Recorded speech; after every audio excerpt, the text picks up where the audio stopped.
Mesdames, Messieurs, chers collègues, chers amis, bonsoir. Donc nous allons avoir un débat un petit peu particulier ce soir au niveau du conseil municipal, qui sera le débat d'orientation budgétaire. Alors je vous explique un petit peu en 2 minutes ce que c'est.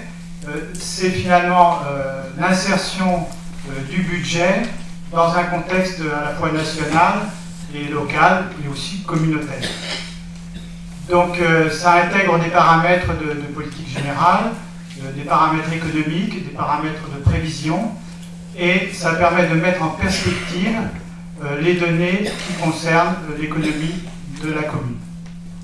Donc ce soir, c'est Anselme à son habitude qui va nous éclairer sur ce débat d'orientation budgétaire, qui a la particularité cette année que l'on doit voter pour, en fin de compte, le porter en connaissance, en quelque sorte, de ce débat d'orientation budgétaire. Donc, Anselme va prendre les manettes et vous expliquer le contexte et l'ensemble des secteurs qui concernent le budget, la prospective des budgets et tout ce qui, aussi au niveau du personnel, tout ce qui permet de comprendre les enjeux de la commune en ce qui concerne le budget. Donc Anselme, pardon, je vais avant. Je saute quelque chose. Tout d'abord, donc, on va donner les pouvoirs. Procuration. Donc Pierre Hérault donne procuration à Anselme Malmassari. Olivier Jacob donne procuration à Laurent Vansenbroek. Marie-Christophe Grima-Kraus donne procuration à Colette Lec. Jennifer Cinquin donne procuration à Catherine Fournier. Voilà, en ce qui concerne les procurations.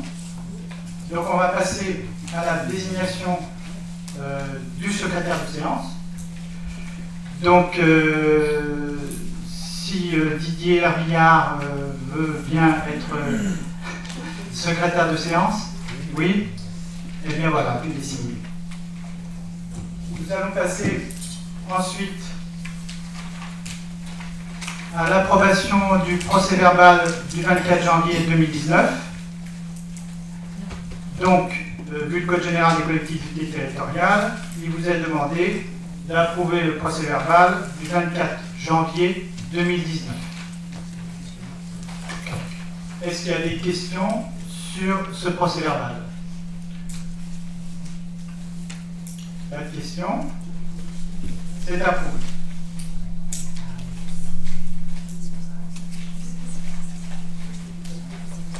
Alors, nous allons faire voter quand même. Y a-t-il des abstentions? Y a-t-il des voix contre?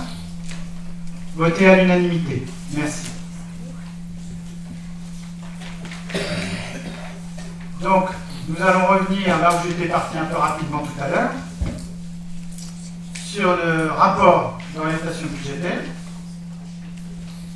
Et donc là, je vais confier encore une fois la parole à Anselme. C'est possible pour la bonne. À toi, Anselme.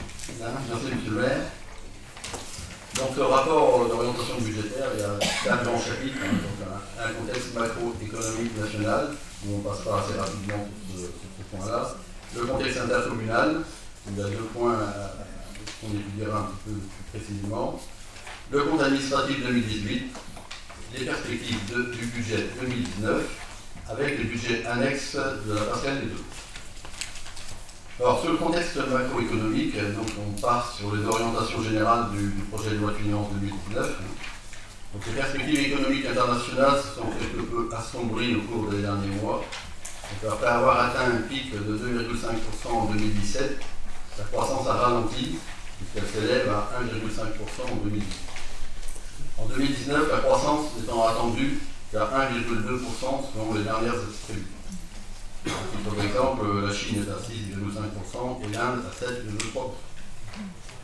L'inflation française s'élève à 2,1% en moyenne contre 1,7% dans la zone euro. Et la suspension durant toute l'année 2019 des différentes hausses des taxes, que ce soit pour la composante carbone ou la convergence diesel-essence, devrait néanmoins fortement réduire l'inflation en 2019. Elle devrait être à 1,2%, soit un retour au niveau de 2017. Donc le premier tableau que vous pouvez voir, c'est l'évolution du PIB. Vous voyez qu'il a évolué de 1,7% et il est donc à 2420 milliards d'euros. Deuxièmement, l'évolution du déficit. Donc, sur le deuxième slide, on voit une consolidation budgétaire un petit peu retardée, puisque le budget voté fin décembre 2018 prévoit un déficit de 3,2% en 2019, en raison du mouvement social des Gilets jaunes, et en tenant compte de l'effet ponctuel de la transformation du CICE en réduction de cotisation sociale, qui traduit en 2019 par un doublement du coût budgétaire qui est évalué à 0,9% du PIB. Donc d'un côté, il y avait les créances du CICE qu'il fallait honorer au titre des années précédentes, et de l'autre côté, les dépenses fiscales dues à la réduction des cotisations sociales. En gros, sur une année normale, le CICE devrait coûter 20 milliards d'euros. Le coût total des derniers événements est estimé à 11 milliards d'euros, financé partiellement à hauteur de 4 milliards d'euros, principalement grâce à la taxe sur les GAFA, qui sera mise en œuvre, et le report de la baisse de l'impôt sur les sociétés pour les entreprises de plus de 250 millions d'euros de chiffre d'affaires. En conséquence, la dette devrait continuer à croître jusqu'en 2020 pour atteindre 99,5% du PIB en 2019 et frôler les 100% en 2020. Donc le tableau 3,2 de déficit avec des dépenses publiques à 54%. Alors 3,2% du PIB, ça fait 77 milliards sur un budget de l'État qui est de 390 milliards. Donc quand on parle en milliards, il est difficile de raisonner. Si je ramène ça tout simplement basiquement sur un budget municipal qui est de 16 millions, c'est comme sur 16 millions, on devait emprunter tous les ans 3 millions d'euros pour financer, pour payer les agents et faire vivre la commune. Oui. 16 millions de recettes, on devra emprunter un peu plus de 3,5 millions d'euros. C'est la simulation de l'État ramené sur un budget municipal. Il y a des instituts économiques qui disent qu'en 2018, la France a vécu un crédit à partir du 15 novembre. L'État ne couvre plus ses dépenses à partir du 15 novembre, il vit ne couvre plus ses dépenses par ses recettes. Alors la moyenne, c'est le 13 décembre, et certains États finissent évidemment avec des excédents, principalement les pays du Nord, l'Allemagne, le Danemark et les Pays-Bas. En 20 ans, on est passé de la 14e place à la 24e place sur 28. Donc on réduit moins nos déficits que les autres pays. Donc là, un graphe sur la synthèse générale du budget de l'État. Donc vous voyez un budget en dépenses de 390 milliards. Alors ce qui est important, c'est qu'on voit le prélèvement au profit de l'Union européenne de 21 milliards. Donc on doit, je pense, en retoucher 12 ou 13 milliards. Et les recettes fiscales de 239 milliards d'euros et 12 milliards de recettes non fiscales. Bon, les recettes non fiscales, c'est principalement les dividendes des entreprises où l'État est la vente des biens, le produit des amendes et les intérêts des prêts d'État. Voilà. Voilà ce qui est pour le tableau du budget de l'État. Donc, contexte des finances publiques, donc projet de loi 2019. Alors, les mesures relatives à la fiscalité, donc il y a la taxe d'habitation. On va passer rapidement sur la taxe d'habitation, en sachant que donc il y a eu un premier dégrèvement de 30% en 2018, il y aura un deuxième de 65% en 2019 et 100% à partir de 2020. L'important, c'est l'exonération de la taxe en 2019. Donc il y aura une nouvelle réforme globale de la fiscalité locale qui fera l'objet d'une loi spécifique au printemps. Alors, rapportera sur la réforme des finances publiques, et notamment sur le remplacement de la taxe d'habitation, qui à échéance de 2020 coûtera quand même 26 milliards d'euros. Donc il y a deux alternatives. C'est le transfert de la part départementale de la taxe foncière sur les communes. Donc il faudra compenser le département, probablement par une part de la CSG, ce qui serait un petit peu normal, puisque c'est le département qui finance le social. Donc l'avantage pour les communes, c'est qu'on conserverait le pouvoir des taux. Et la deuxième alternative serait le remplacement de la taxe d'habitation du bloc communal par un impôt national. Donc là, on risquerait de perdre, on conserverait la dynamique des bases, mais on perdrait le pouvoir des taux, ce qui serait assez dommageable, puisque ça veut dire que le seul levier fiscal restera le foncier bâti. Donc il n'est pas prévu de suppression de la taxe d'habitation aux résidences secondaires et aux logements vacants. Bon. Reste un petit peu l'incertitude que il semblerait que la taxe ne sera pas supprimée pour tout le monde, puisqu'on parle que les 20% les plus aisés ne seraient pas exemptés de la TH, mais je crois que le gouvernement revient sur ce point. Alors, les autres ajustements du projet de loi finance, donc j'en ai relevé deux qui ont un petit peu rapport avec Volpénil. Il y a l'augmentation de la taxe générale sur les activités polluantes, qu'on appelle la TGAP, à partir de 2021. C'est une taxe pour inciter à la valorisation des déchets plutôt qu'à l'incinération. Donc la valorisation des déchets, c'est le recyclage, le compostage, ou encore la transformation en énergie électrique ou thermique. Alors cette taxe concerne les émissions d'oxyde d'azote, qu'on appelle les NOx, inférieures à 80 mg par normométube. Donc c'est une nouvelle mesure, normométube, en fin de compte c'est le volume des métubes des cheminées des incinérateurs. Aujourd'hui le seuil européen est de 200 mg par normométube, demain il sera de 80 mg normométube, c'est-à-dire que ça sera le seuil unique. Et le SMICTOB aujourd'hui de Volpénil émet à 150 mg. Pour cela que l'unité de Volpénil va entreprendre de gros travaux d'investissement à partir du mois d'avril pour environ 10 millions d'euros, qui vont durer à peu près 5 mois. Tout ça pour atteindre un seuil d'émission inférieur à 50 mg, pour obtenir des tarifs d'imposition au plus bas. Si on ne faisait rien, ce serait des centaines de milliers d'euros par an de pénalité. Bon, alors c'est vrai que si on veut raisonner en retour sur investissement, avant d'amortir 10 millions, il faut quelques années, mais on est aussi dans un impact d'environnement de transition énergétique. Et le deuxième point, c'est l'abondement des dotations de soutien à l'investissement, qu'on appelle la DSIL, où l'État met 570 millions pour les collectivités. Donc je l'ai mis parce que nous sommes demandeurs au niveau des subventions, principalement pour la rénovation des cours d'école. On verra dans le budget. Bon, sur le problème national, il est fort probable qu'il y ait encore des aménagements en cours d'année. C'est fort ça. Bon, voilà ce qui est pour le contexte national. On va passer au contexte économique intercommunal. Donc un rappel sur les transferts réalisés en 2018. Je rappelle que le transfert de la GEMAPI, et la gestion des milieux aquatiques et la prévention des inondations. Donc ce transfert de charge a été évalué principalement sur les cotisations des syndicats des rues. Alors la particularité, c'est qu'il était décidé de ne pas lever de taxes GEMAPI, au moins pas avant 2020. Et alors dès lors qu'elle sera levée, les communes se verront restituer leur attribution de compensation. Alors, en fait, la CAMS ne vote pas, la CAMS vote un produit. Alors c'est 40 € par habitant, ça ne veut pas dire que chaque habitant va payer 40 €, c'est une unité de mesure. Tu as un projet d'investissement et c'est le Trésor public qui calcule le taux. Donc l'impact se fera sur la taxe d'habitation, le foncier bâti et la CFE. En gros, les gros contributeurs, ce seront les entreprises, puisque sur un investissement de 1 500 000, les entreprises ont cotisé à hauteur de 80%. Il y aura en 2019 que 2 syndicats pour la gestion des rues de toute l'agglomération, un au nord et un au sud, et un seul pour la gestion des rives de bord de Seine. Le tourisme, donc c'est la deuxième phase du transfert du tourisme. On a d'abord transféré le tourisme de Melun et de Ponthierry, puisque eux avaient un office de tourisme, c'était les deux seules villes qui avaient un office. Et la deuxième partie, ça a concerné à transférer en fin de compte les recettes de la taxe de séjour de 4 villes, Dumay-sur-Seine, Seine-Port, La Rochette et Livry-sur-Seine. Alors il y aura une nécessité du deuxième CLETS, une commission de transfert de charges, pour confirmer ces montants, puisqu'il y avait un doute sur la légalité, puisqu'en fin de compte, la communauté va percevoir la taxe de séjour et elle va reverser aux communes, à travers l'attribution de compensation, une première fois, et elle va reverser aussi à l'EPIC, qui est l'établissement public intercommunal qui gère le tourisme. Donc en fait, elle reçoit une fois et elle reverse 2 fois. Donc il y avait un souci de légalité, mais apparemment on peut le faire, c'est une décision politique. Donc on refera une deuxième classe cette année. Après le programme de réussite éducative, c'est pareil, c'était la deuxième phase de transfert. Donc ça concerne les villes qui ont une compétence politique de la ville, Dame-Marie, Melun et Dumay-sur-Seine. La politique préventive contre la dégradation de l'habitat, ça concerne les résidences espaces et plein ciel du mai. Donc ce transfert, compte tenu de la durée des opérations, est évalué sur une durée de 5 ans. Et le transfert qui sera réalisé en 2019, c'est le quota.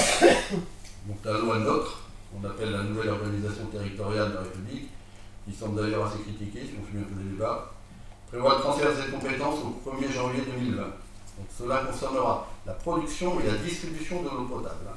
Alors, la production d'eau concerne également celle qui est vendue en dehors de la communauté d'agglomération, les Melins qui vendent de l'eau en dehors de la communauté d'agglomération. Je crois que la plupart aussi vendent de l'eau un petit peu sur les sols. Donc il s'agit pour la communauté d'un transfert important et structurant pour le territoire. Alors évidemment, il y a de nombreuses délégations de services publics qui diffèrent, puisqu'il y a de l'affermage sur certaines, des semi-concessions pour certaines aussi, et des durées très différentes. Par exemple, Melun finit leur concession en 2034. Donc il y aura des points un petit peu particuliers à régler, c'est-à-dire le rendement qui est différent suivant les communes. Il y a des communes qui ont des très bons rendements, d'autres ont des communes avec des rendements insuffisants. Les branchements plomb, est-ce que toutes les villes l'ont réalisé? Je pense qu'il y en a peut-être une ou deux qui n'ont pas encore réalisé. Et puis les tarifs de l'eau qui sont différents, ainsi que la taxe sur l'eau. Bon, tout ça, ça se fera, à mon avis, en une dizaine d'années. Il y aura probablement un lissage avant d'atteindre que chaque commune paye le même tarif de l'eau. Un petit mot sur la police aussi intercommunale des transports. Alors, ce n'est pas un transfert de compétences, ça c'est une décision de la communauté. Une police intercommunale des transports avec pour mission d'agir sur la sécurité du réseau. Alors, ce nouveau service sera composé d'une équipe de 5 agents qui auront la mission de sécuriser l'ensemble des 21 lignes de bus et des 5 gares de l'agglomération. Et un petit mot aussi sur la poursuite du schéma de mutualisation. Vous savez qu'il y a 14 villes qui ont mutualisé leur système informatique, ce qu'on appelle donc la DMSI, Direction mutualisée des systèmes informatiques. Donc avec l'aide de la DMSI, à un moment donné, on a eu jusqu'à 5 à 6 prestataires ici de la communauté. Toutes les structures de la ville sont désormais connectées en fibre optique, en FTTO. Et donc, il y a une fibre principale qui arrive au service technique, et aujourd'hui, on a relié donc, les services techniques, la mairie, l'arcature et la ferme des jeux. Ce qui nous a permis que le système téléphonique est désormais en voie IP, donc les téléphones sont désormais connectés à un Internet protocole, qu'on appelle, et le réseau utilisé est un circuit interne Internet. Bon, les avantages sont le coût des communications, la mobilité et l'évolutivité du système. C'est-à-dire qu'un utilisateur, désormais, peut garder le même numéro de téléphone, même s'il change de poste. Et il est très facile d'ajouter des postes supplémentaires, on n'a pas besoin de retirer du BIN, c'est simplement de la programmation.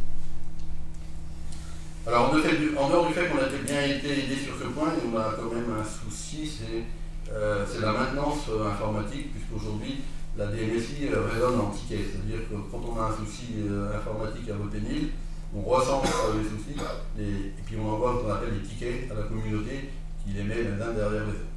Alors effectivement, on a des délais qui sont trop longs à notre goût, d'autant plus qu'avant on avait un référent Vauténil, aujourd'hui on le. Donc prochainement il y a une réunion qui est prévue avec les responsables de la communauté, parce que raison de plus, la mutualisation nous coûte 79 000 € par an à travers la fonction de compensation. Donc il faut absolument qu'on revoie le principe et d'avoir un référent sur Vauténil qui soit uniquement dédié à Vauténil. Voilà pour les transferts. Alors, un petit mot sur le budget de fonctionnement de la communauté, toujours important d'avoir un ordre d'idée. C'est un budget de 68 millions d'euros. Bon, vous avez la répartition, 41% aux communes, 32% de charges de gestion courante, 14% de charges à caractère général, 12% pour le personnel et 1% pour les intérêts de la dette. Une dynamique fiscale importante au niveau de la communauté, principalement sur le domaine économique, qui permet aux recettes de progresser pour atteindre 72,2 millions d'euros contre 70,8 l'année dernière.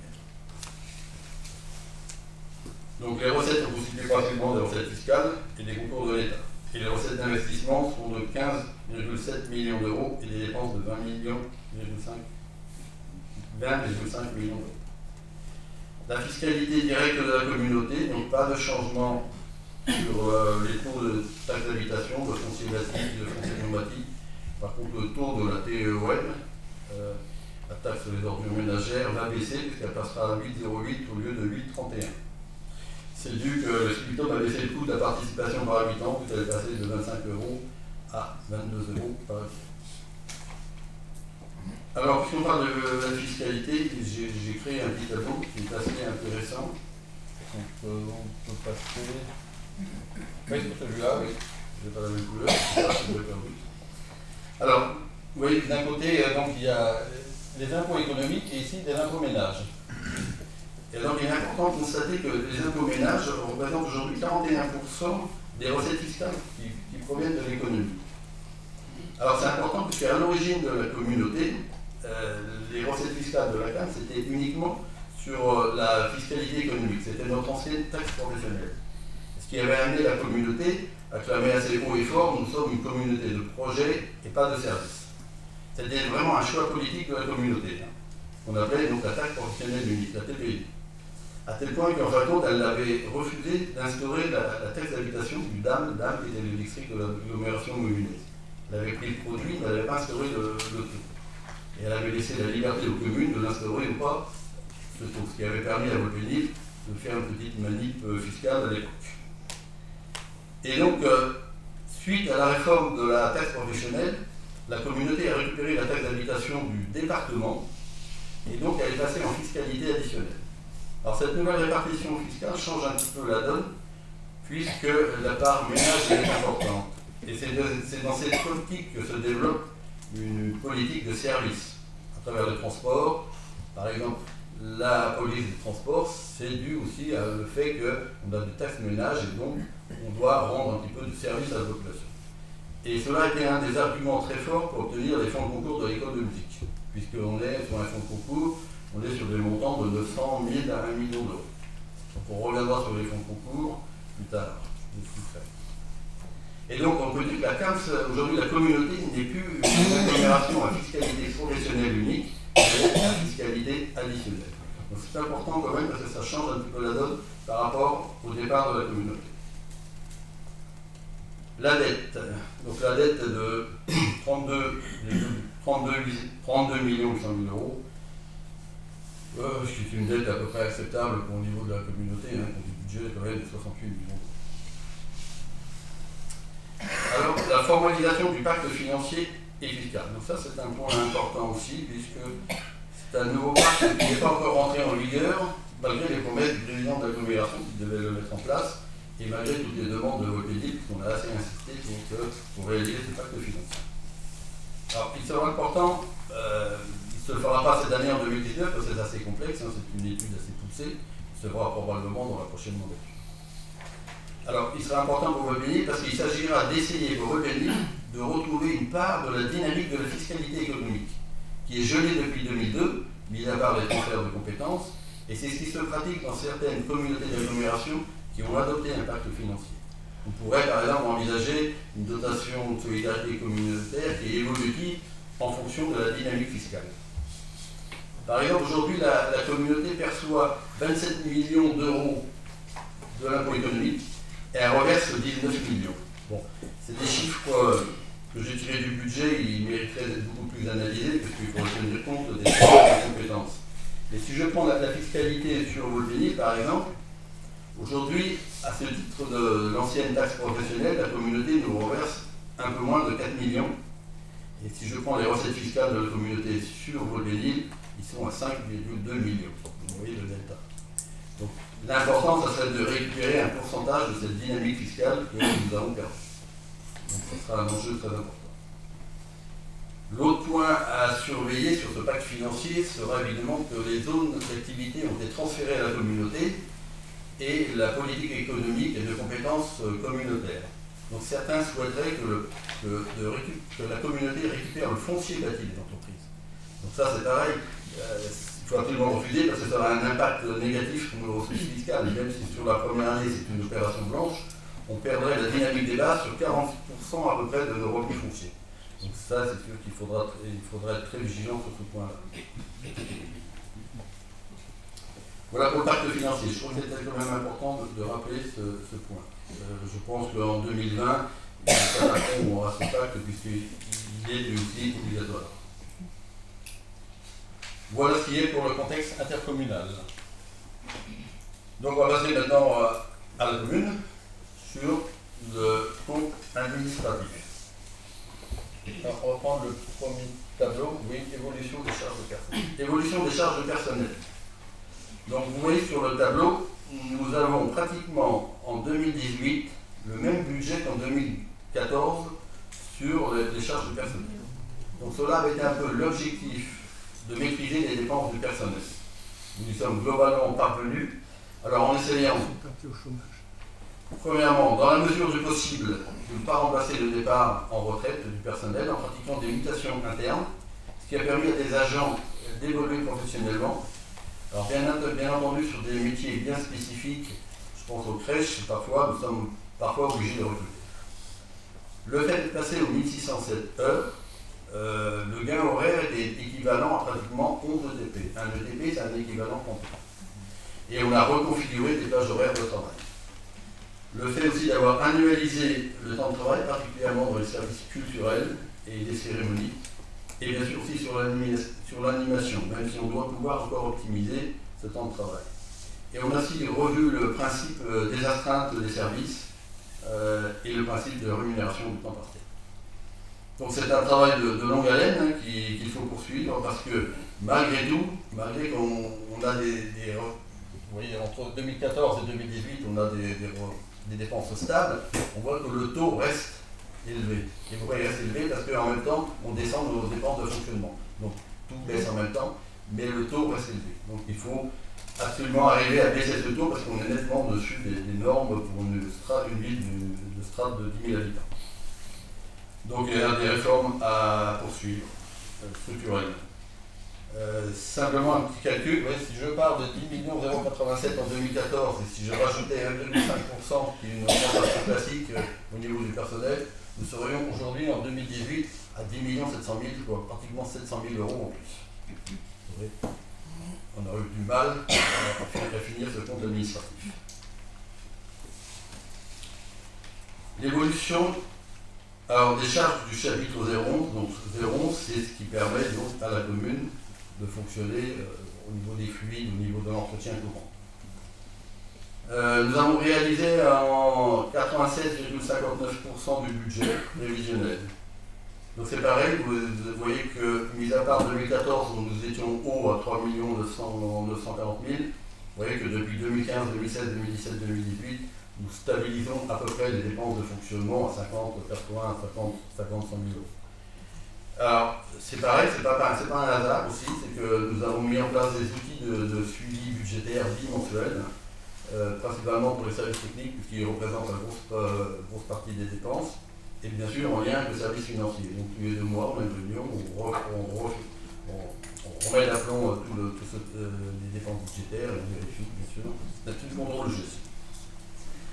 Alors, vous conservez quand même les dépenses pour fluide, électricité, gaz, eau, carburant, chauffage, il reste élevé puisqu'on est à 870 000 euros. 870 000 euros, qui représente 24% des dépenses de fonctionnement. L'évolution de la dette communale. Donc vous voyez que la dette communale a baissé aussi, hein, puisque elle est baissée notablement, puisque de 2014, nous étions à 12 192 000, nous sommes passés à 10 040 000 euros. Et si on fait encore 2 années en arrière, nous étions pratiquement à 14 millions en 2012. Et fin 2019, puisque nous n'avons pas d'emprunt cette année, nous serons pratiquement à 9 120 000 euros d'encours de dette. Alors nous n'avons pas un endettement important, ça c'est avéré. Et la bonne surprise, en fait, c'est notre ratio de désendettement, qui est le rapport de l'encours de dette sur l'épargne brute, qui est ramené à 8,2 ans, qui nous permet dans des normes très acceptables. La loi finance dit que pour les villes, par exemple, de 60 000 habitants, ça doit être plafonné à 12 ans. Donc c'est un des critères très importants qui est observé par les banques pour l'obtention des prêts. Donc nous sommes à 8 ans, 8,2 années pour le ratio de désendettement. Alors notre dette est constituée de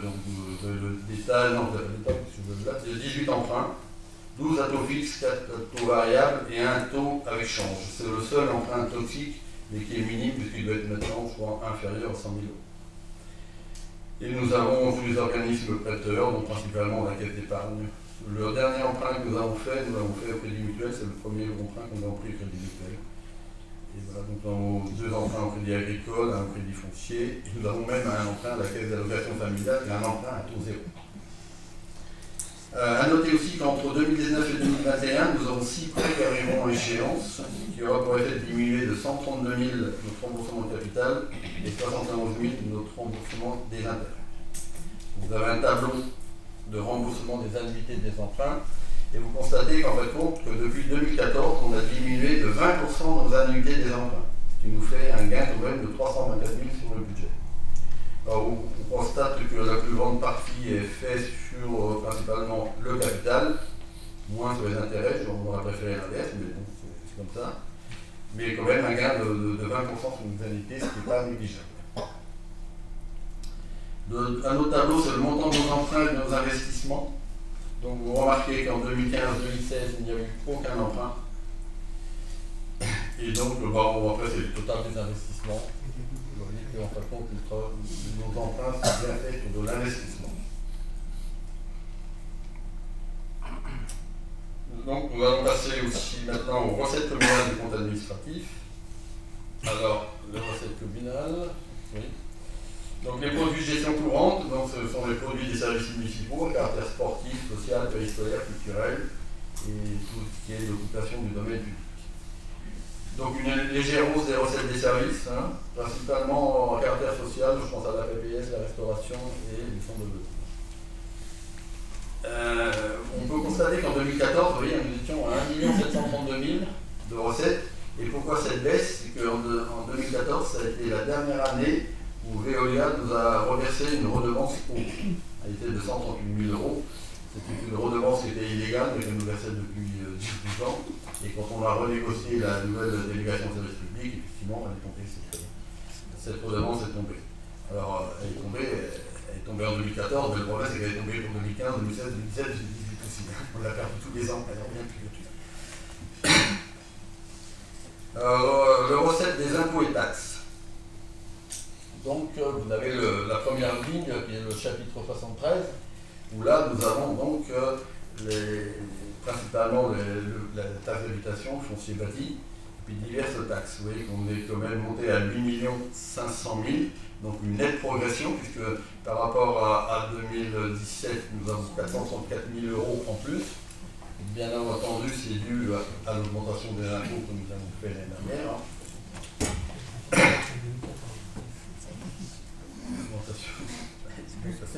Et par rapport à 2014, ça fait combien? Ah, j'ai pas le ratio par rapport à 2014. Je sais pas, il pourrait faire 13 millions. Oh, bah, non, oui. Ouais, vous avez raison, mais regardez, moi je veux bien qu'on compare, qu'on compare sur le 73, mais il faut comparer le total. Regardez le total en 2014, 13 465, en 2018, 13 233. Vous voyez que le gain est pas important. Oui, mais c'est pas les impôts là. Non, d'accord, mais moi je parle du total, on ne peut pas regarder que les impôts et négliger le 74 en dessous. Donc. Non, mais. Allez-y, allez-y. Non, j'ai juste voulu relever parce que depuis tout à l'heure vous faites référence à 2014 et là d'un seul coup vous faites référence à 2017, donc je voulais juste quand même faire voir le rapport, la relation d'impôt entre 2014 et 2018. Okay. Voilà. Il faut que ce soit la même référence que tout exposé. D'accord. Donc bon, donc j'en étais à 434 000 par rapport à 2017, alors effectivement on pourra faire le. Il faudrait faire le pourcentage de la sécurité de le faire sur les deux dernières lignes. Alors, 73, donc en 73, il y a eu les droits de mutation aussi. Les droits de mutation ont augmenté puisqu'ils sont à 482 000 € et on avait prévu au budget 400 000 €.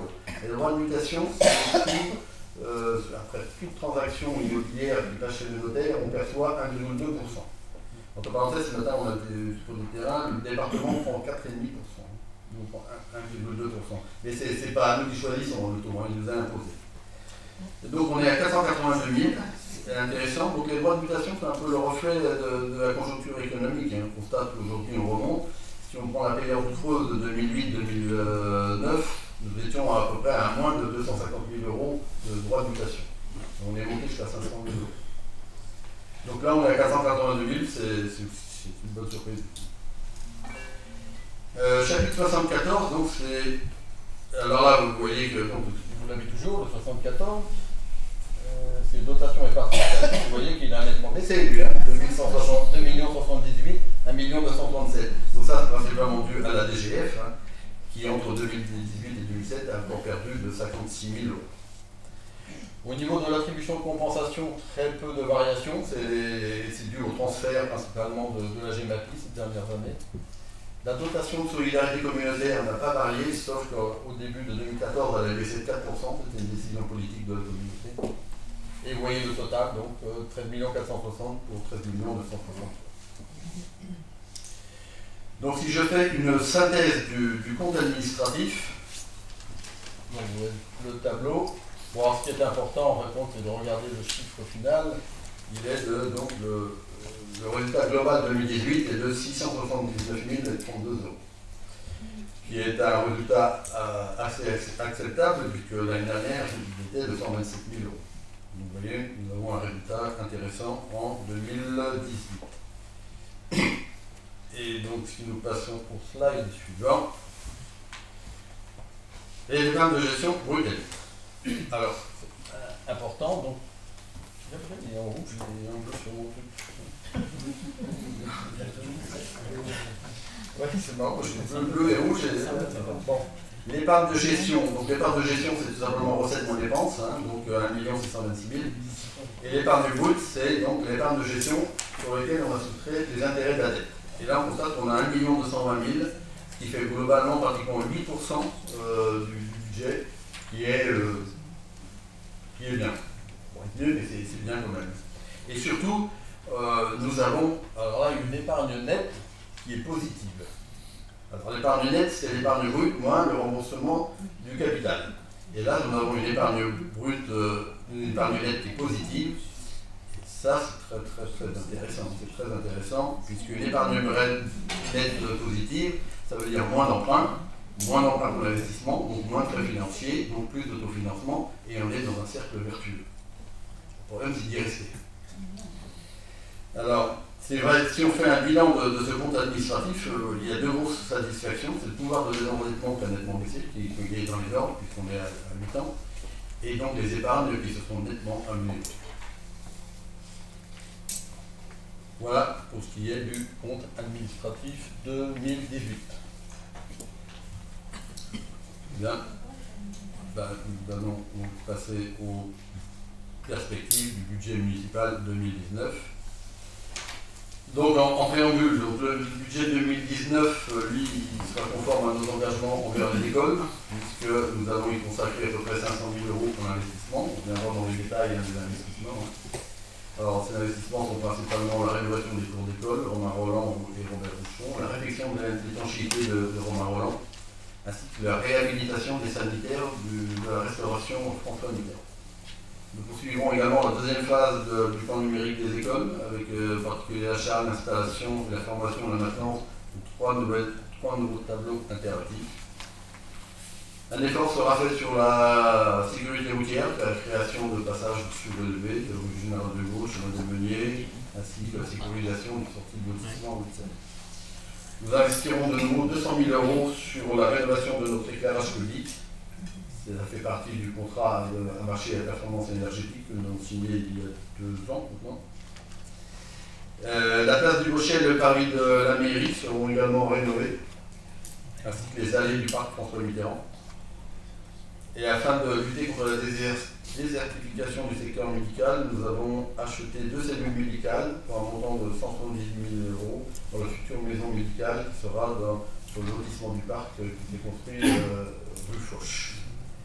Cette acquisition, nous avons bénéficié d'une subvention de l'ARS de 74 778 €. Donc tous ces investissements se feront sans emprunt et sans augmentation de la fiscalité. Et je rajouterai qu'ils se feront aussi sans inscription budgétaire de subvention, puisque nous aujourd'hui, même si nous avons fait des demandes de subvention, nous n'avons pas de notification de subvention encore. Donc pas de subvention inscrite au budget 2019. Le taux de la TVN, donc ça on l'a vu. Et par ailleurs, sur les dépenses de fonctionnement, on essaie toujours de maîtriser la hausse. Les dépenses de personnel seront maîtrisées puisque nous sommes en baisse de 1,28% par rapport au budget 2018. Je compare budget à budget. Et tout en prenant compte donc, du GVT, glissement lié à cette technicité, ainsi que du PPCR. Donc tout ça, on reviendra dans le volet personnel du rapport, puisqu'il y a une obligation depuis 2 ans, on doit faire un volet personnel sur le rapport d'orientation budgétaire. Les dépenses de fonctionnement liées au fonctionnement des services de la municipalité, ils seront à 3 800 000, une hausse de 0,91% par rapport au budget 2018. Effectivement, à un moment donné, sur les frais de fonctionnement, à un moment donné, on doit évoluer, puisque ne serait-ce que les énergies qui représentent pratiquement entre 800 et 900 000 euros. Donc, on peut voir un petit peu en détail les recettes de fonctionnement. Donc, sur le 0,13, bon, c'est les atténuations des charges, c'est principalement du remboursement sur la rémunération du personnel, des remboursements des charges de sécurité sociale et de prévoyance. Ça ne bouge pas beaucoup. Sur le chapitre 70, vous voyez une baisse de 6,33%. Alors qui est dû principalement à la baisse au fonctionnement du cinéma, puisqu'aujourd'hui il est assuré par un prestataire, donc on touche plus la recette. Le service périscolaire qui est en hausse, le service culturel aussi. Non, le service culturel est en baisse. Et nous touchons toujours la subvention communautaire pour l'entretien des parcs d'activité, de la zone industrielle et du tertre de Cherbourg. Et même depuis l'année dernière, nous refacturons un coût énergétique d'électricité à la communauté qui nous rend. Sur les impôts et taxes. Donc là, nous partons sur un produit fiscal, donc taxe d'habitation et taxe foncière. Nous sommes partis sur une hypothèse de 2,2% de revalorisation des bases, ce qui est prévu par le projet de loi finances, ce qui ferait un gain en... Alors oui, de revalorisation de 2,2%, alors qu'elle était de 1,24 en 2018 et de 0,4 en 2017. Le gain par rapport à 2018 est de 160 000 €. Donc il n'est pas envisagé de hausse du taux d'imposition sur les trois taxes.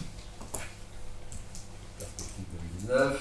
L'attribution de compensation, elle ne varie pas, elle est à 3 275 881 000 €. La DSC, la dotation de solidarité communautaire, ne bouge pas. 218 000. Et les droits de mutation, nous avons été un peu prudents, puisque nous sommes partis à 420 000, même si nous avons fait 480 000 cette année. Mais si nous sommes prudents sur les droits de mutation, par contre, sur les exonérations de TH, nous avons été un peu plus haut, ce qui fait que parfois on compense, on ne peut pas toujours avoir le seuil haut. Les taxes diverses, donc sur les déchets stockés, 121 000 sur le SMICOM, nous reverse 121 000 €. C'est parce qu'en fin de compte, ils sont sur notre territoire, on en bénéficie, au même titre que Mincy, on en bénéficie aussi. Sur la consommation d'électricité, 230 000, et sur la publicité extérieure, 55 000. Dotation en chapitre 74, les dotations subventions. Donc nous arrivons à la DGF. La DGF, donc, elle n'est plus liée au plan de réduction des dépenses publiques. Hein. Principalement, donc, elle continue à baisser en 2019. Aujourd'hui, c'est plus lié à l'écrêtement du potentiel fiscal par habitant. Donc le montant de la DGF, il est de 36 286 €. Bon. Alors évidemment, tous les ans, on ressort la DGF. Bon, à un moment donné, effectivement, il faut tourner la page et puis dire on n'a plus de DGF. Mais c'est quand même un événement important au niveau financier sur ce mandat. La DGF, effectivement, c'est un événement assez structurant sur le budget. Alors, il y a trois petits graphes qui vont vous expliquer déjà. Donc, le premier, vous voyez donc ici la DGF 2018. Alors, ça, c'est un organisme qui avait fait ces simulations en 2018, 2019, 2020. Donc, vous voyez, ça, c'est la réalité 2019. Alors, on est à 36 000, alors que l'organisme nous avait prévu 48 000 € de DGF. La variation due à la population 392, nous avait prévu 5 784 plus. Et sur l'écrêtement, 61 000, alors qu'il nous avait prévu 49 000. Donc, vous voyez que la simulation elle est un petit peu faussée. Donc, 392, par exemple, 392, ça représente une augmentation de 4 habitants. C'est 98 € par habitant, je refais.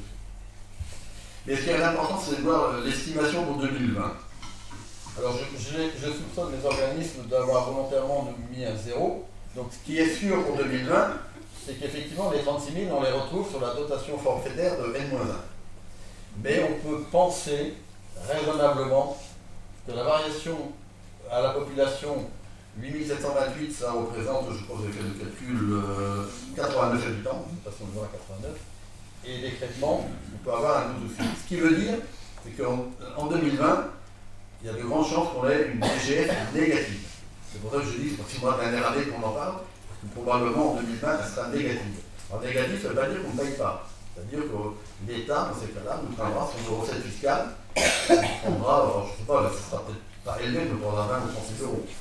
De toute façon, il faut se consoler, c'est à savoir que l'écrêtement en fonction du potentiel fiscal, il est plafonné à 1% des recettes de N-2, des recettes de fonctionnement N-2. Donc on est sur des budgets de 15-7 millions. Au grand maximum, l'écrêtement, il sera de 150 000 euros. C'est comme de l'argent. On ne pourra pas aller au-delà. Ça sera probablement compensé aussi par une variation de la population. Mais on a de grandes chances en 2020 d'être sur une DGF négative. Donc on en parlera plus.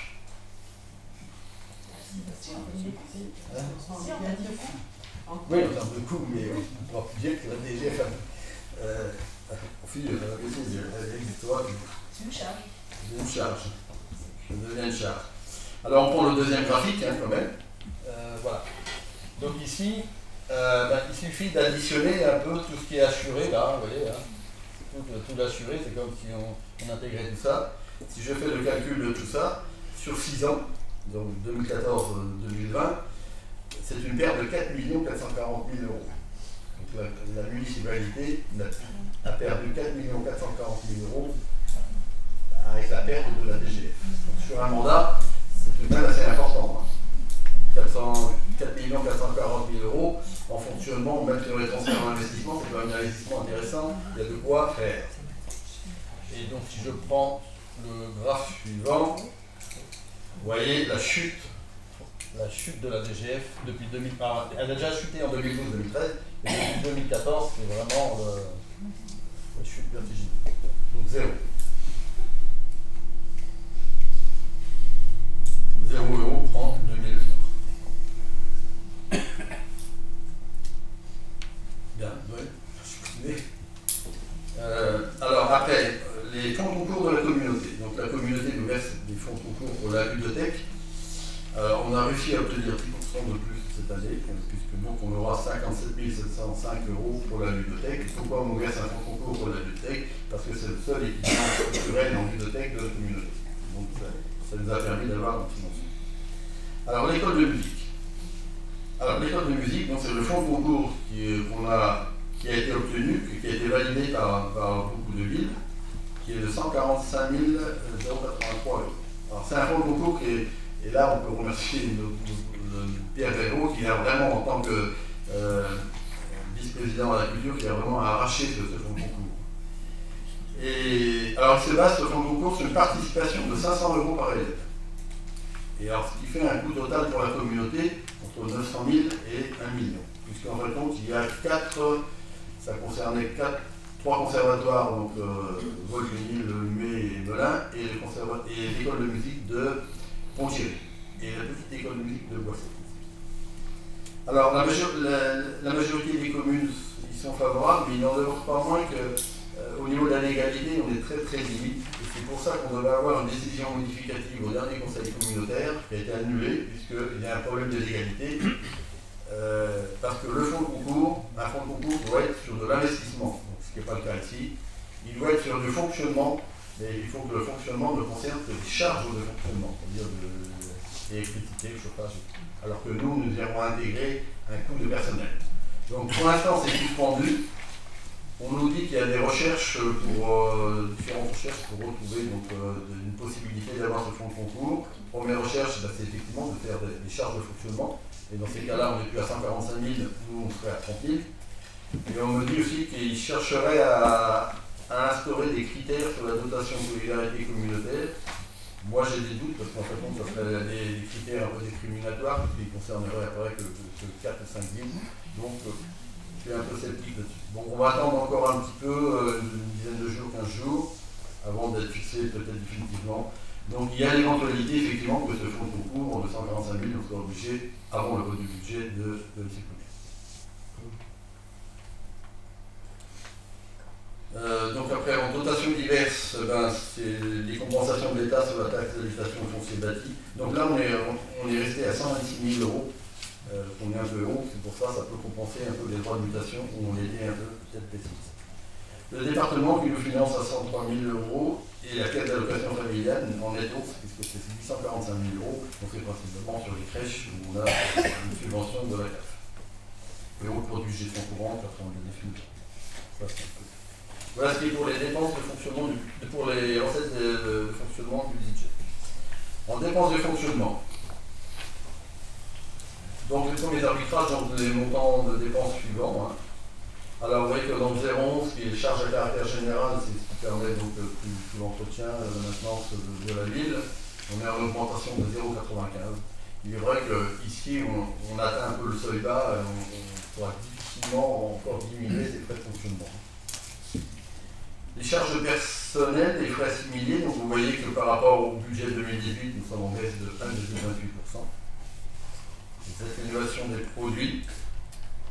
Alors oui, je passe un peu vite sur les charges de fonctionnement en 0. Donc vous avez l'électricité, en fait compte, hein, l'énergie, alors l'eau par exemple c'est 95 000 euros, l'électricité c'est 383 000, le chauffage urbain 85 000, combustible fuel et gaz 228 000, les carburants 50 000.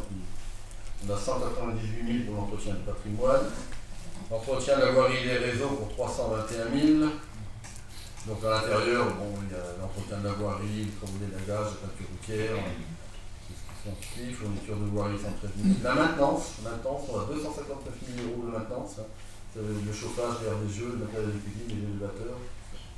Les achats de prestations de services pour 330 000. Voilà principalement les dépenses du 0,11.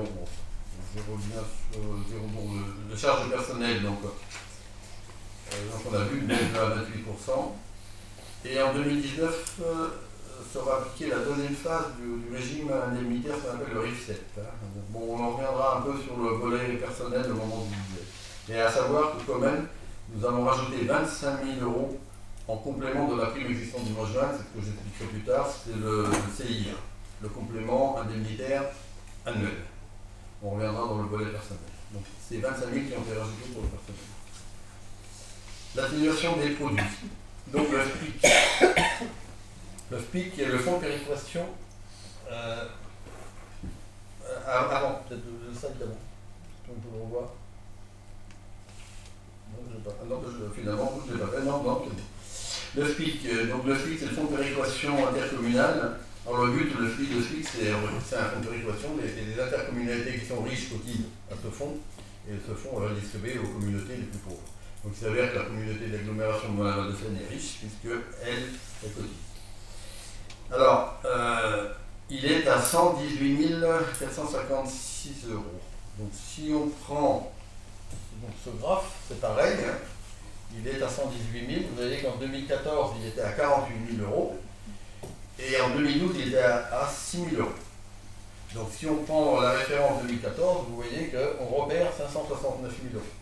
Si j'ajoute ces 569 000 euros à la DGF, vous voyez, c'est 5 millions d'euros perdus en un mandat en fonctionnement, en recette de fonctionnement. Ce qui est énorme. Hein. Alors, je reviens un peu sur le FPIC parce que c'est aussi une question qu'on avait posée par rapport au pacte financier de la communauté. Aujourd'hui, le FPIC il est calculé, c'est le droit commun. Je n'ai plus trop les critères, mais il doit y avoir le potentiel fiscal avec 2 ou 3 critères. Et nous, à Revenir, on avait demandé qu'on prenne les mêmes critères que pour la dotation de solidarité communautaire. Il me semblait logique qu'on prenne les mêmes critères quand on reçoit de l'argent que quand on en donne. Et j'avais fait le calcul il y a 2 ou 3 ans, le gain devait être à peu près de 20 à 25 000 euros. Au détriment des petites villes, parce que le fonds en commun ne bouge pas. Et donc on avait dit, on nous avait promis de le mettre en œuvre au moment du pacte financier, donc c'est pas fait. Donc, quand on relancera le pacte financier, il faudra refaire cette demande, mais au préalable, il sera intéressant de refaire le calcul, puisque depuis 3 ans, il y a des villes qui ont intégré la communauté d'agglomération et ça peut changer un peu la donne. Donc à vérifier.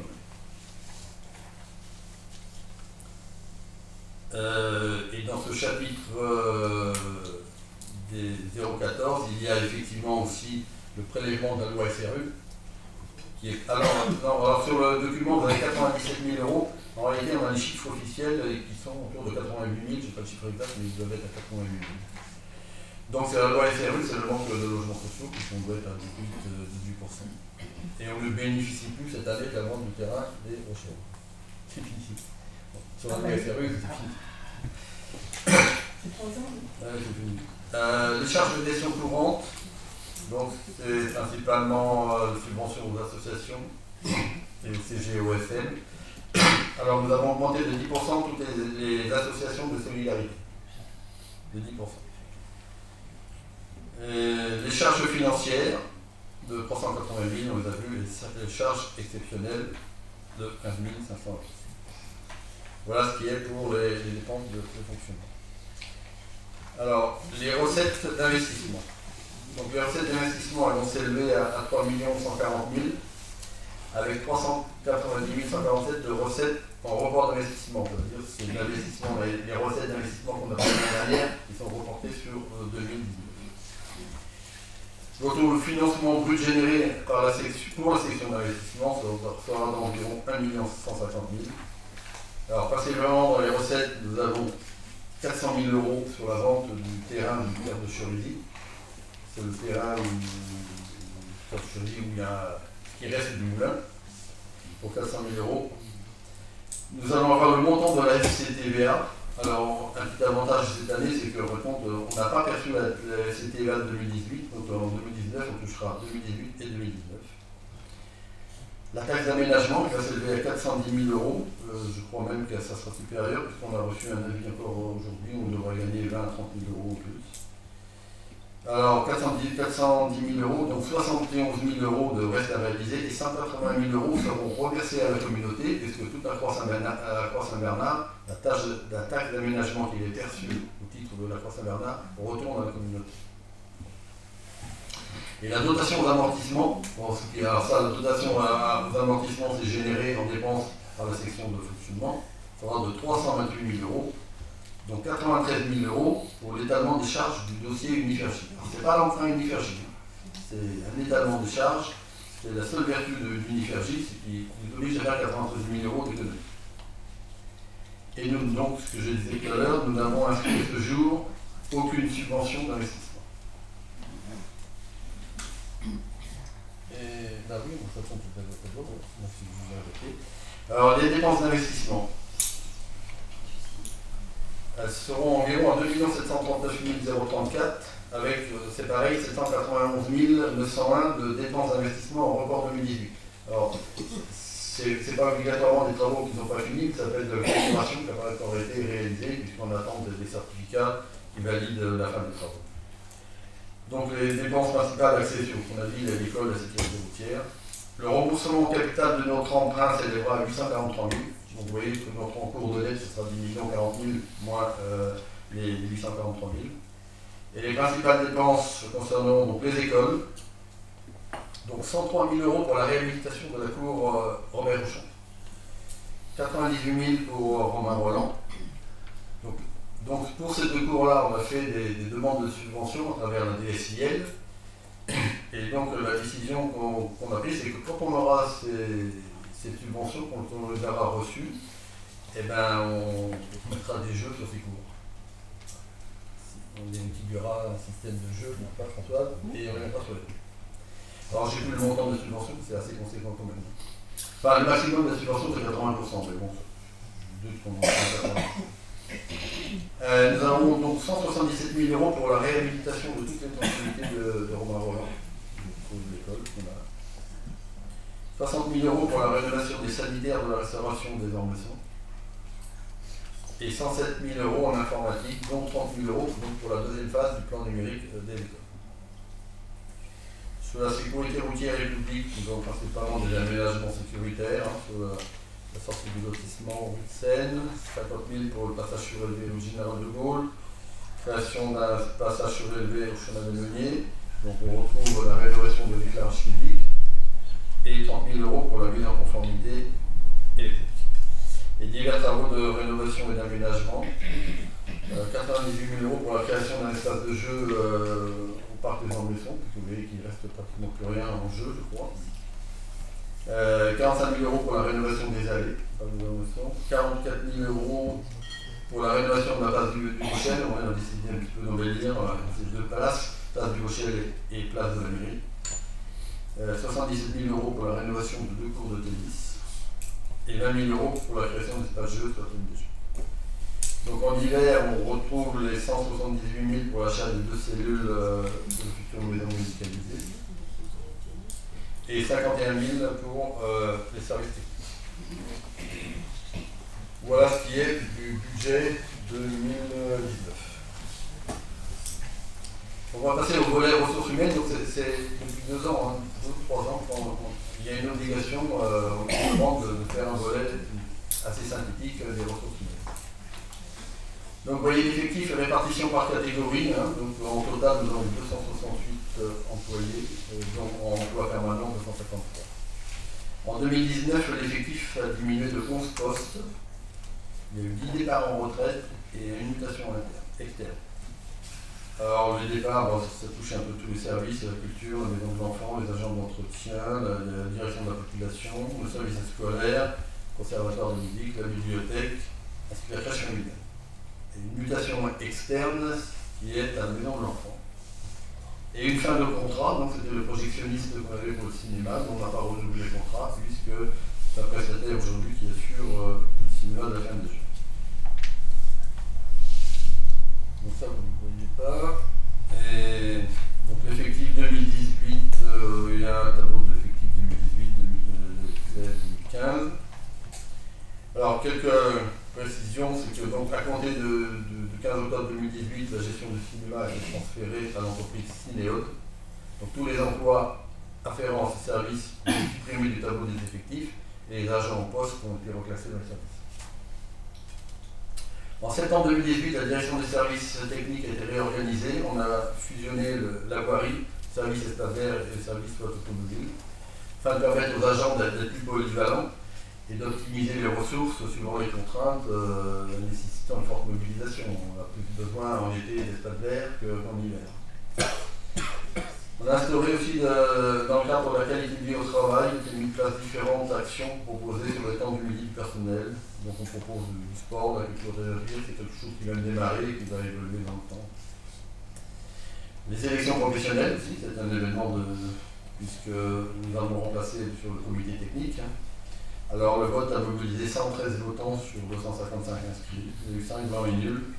Et c'est la liste du syndicat Fédération autonome de la fonction publique territoriale qui a été élue, évidemment c'est la seule. Nous n'avons ni Force ouvrière, ni la CGT, ni la CLT. Donc on a obtenu 5 sièges de titulaires et 5 sièges de suppléants. Et pour le CHSCT, 3 sièges de titulaires, 3 sièges de suppléants. Alors, une présentation des dépenses du personnel un peu plus détaillée. Donc, vous voyez que le personnel titulaire, c'est 7 millions, les charges patronales, 2 millions, et nous avons aussi des dépenses dans le chapitre 011, de formation, de transport, congés bonifiés, pour 63 000, ce qui fait un total de dépenses de 10 173 000 €. Et si on voit la structuration du... Oui, ce je ne l'ai pas, il n'y a pas de slide. Non, vous n'avez pas, non, je n'en ai pas, c'est une passe là. La nature de dépenses, si on structure les 7 millions, il y a 4 millions dans le traitement indiciaire, 4 millions 600 000. Le NBI, les indemnités de résidence et le supplément familial de traitement pour 235 000, rémunération des contractuels pour 838 000, et les autres indemnités, ce qui est principalement le régime indemnitaire pour 1 300 000. Le point aussi sur le personnel, c'est le rétablissement du jour de carence en 2018.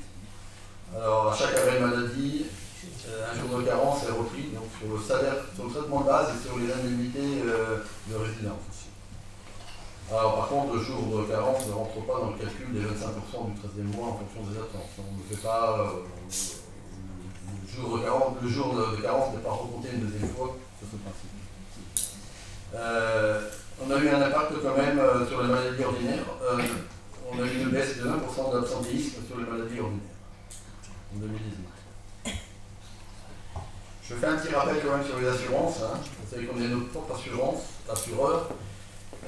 l'assurance statuaire ne prend en charge que le remboursement des congés pour accident de service ou trajet avec une carence de 15 jours et congé maternité. Pas de carence là, c'est le montant est remboursé sur le traitement de base et l'indemnité d'alimentation. Congé de paternité, lui, est remboursé par la caisse de dépôt et non pris en charge par les assurances. Le congé de maladie ordinaire, donc 90 jours à plein traitement et 270 jours à demi-traitement. Le congé de longue maladie, 1 an à plein traitement et 2 ans à demi-traitement. Et le congé de longue durée qui est spécifique à certaines maladies et certaines pathologies, 3 ans à plein traitement et 2 ans à demi-traitement. Donc nous sommes notre propre assureur. Le PPCR. Alors le PPCR, c'est le parcours professionnel des carrières de rémunération, donc c'est un rajustement des grilles indiciaires. Donc effectivement, ça touche principalement les catégories A, dont le plafond a été réévalué puisqu'il passe de 389 € par an, alors qu'il était à 169 €. Donc ça concerne les catégories A, autres que filières sociales. Et donc si on prend les filières socio-éducatives, il y a une revalorisation en catégorie A, mais qui touche très peu puisque le gain est vraiment 3 points. 3 points et la valeur du point est à 4,6, donc ça n'est pas grand-chose. L'autre point, c'est la contribution sociale généralisée. Alors, vous savez que comme il y a eu la hausse de la CSG, donc on a instauré une revalorisation de l'indemnité de compensation.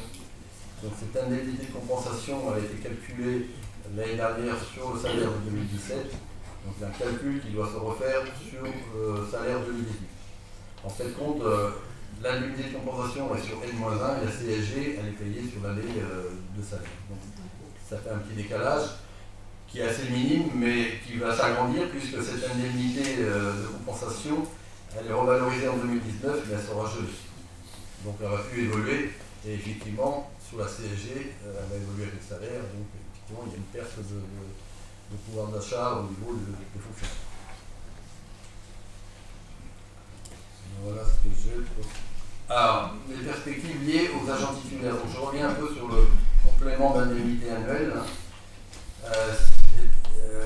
Donc je disais, c'est le deuxième volet de la réforme de 2007. Donc la première, c'était l'IFSE, où on a regroupé toutes les primes en une seule prime, et donc à l'euro constant.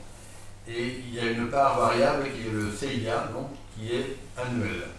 Donc de base, le personnel bénéficiait d'une prime à peu près de 200 €. Nous avons 3 025 000 € au budget au pot, en fin de compte, pour augmenter ces primes-là.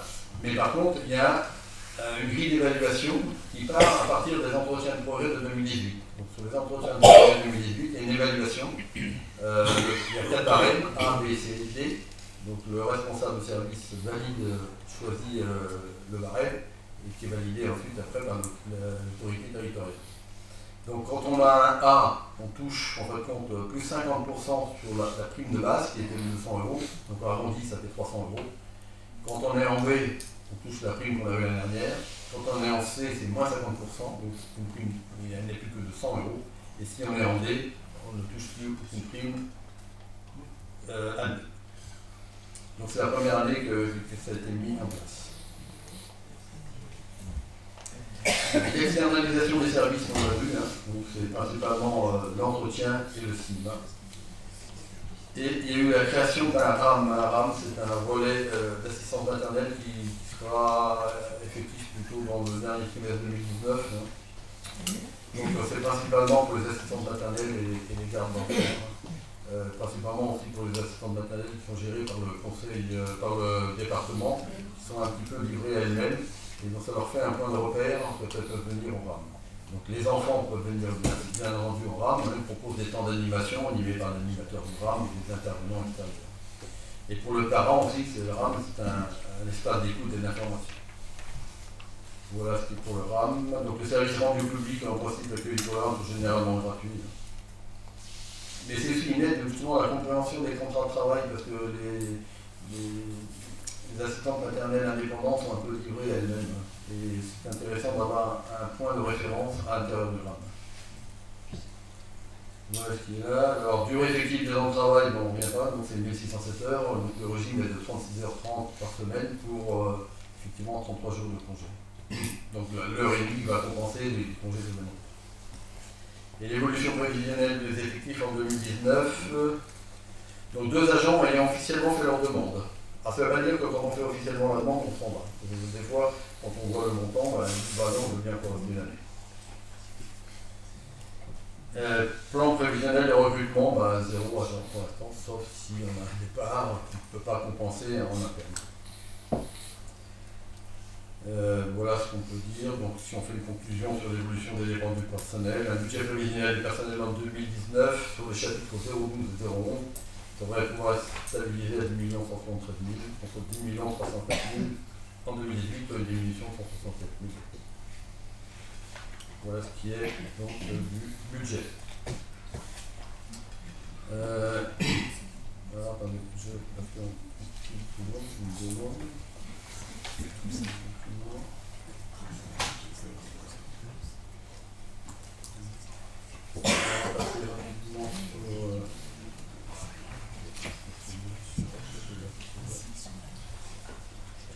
Donc le budget est terminé, on va passer très rapidement donc, sur les budgets passerelles et le budget eau.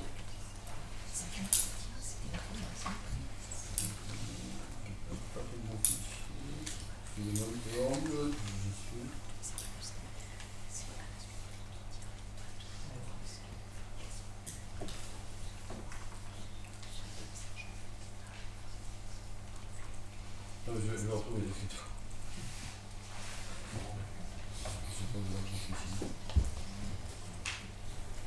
Voilà, donc la passerelle. Donc la passerelle, bon, rien de spécial.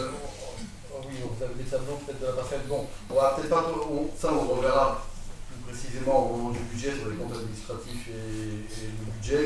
Bon, rien de spécial sur les comptes administratifs, hein, nous y reviendrons beaucoup plus en détail, je pense, au budget. Alors, la recette de fonctionnement, c'est principalement les excédents reportés 2018 et les recettes dévoyées. Et les dépenses de fonctionnement, c'est uniquement le remboursement des emprunts. Et pour l'investissement, c'est la même chose, c'est principalement les excédents, c'est le virement à la section de fonctionnement, et en dépenses d'investissement, c'est le remboursement du capital des emprunts et une provision pour travaux. Donc là, on est caution des emprunts de la passerelle, mais la passerelle est autonome. Pour la municipalité, elle ne coûte pas un euro. Donc vous avez donc après le compte administratif, donc avec un résultat de clôture de 95 000, et si on passe au budget, vous avez le budget vraiment tout équilibré. Voilà, donc je dirais sur la passerelle, il y a deux raisons. L'empreinte de la passerelle, par exemple, parce qu'à un moment donné, on s'était posé la question de si on pouvait vendre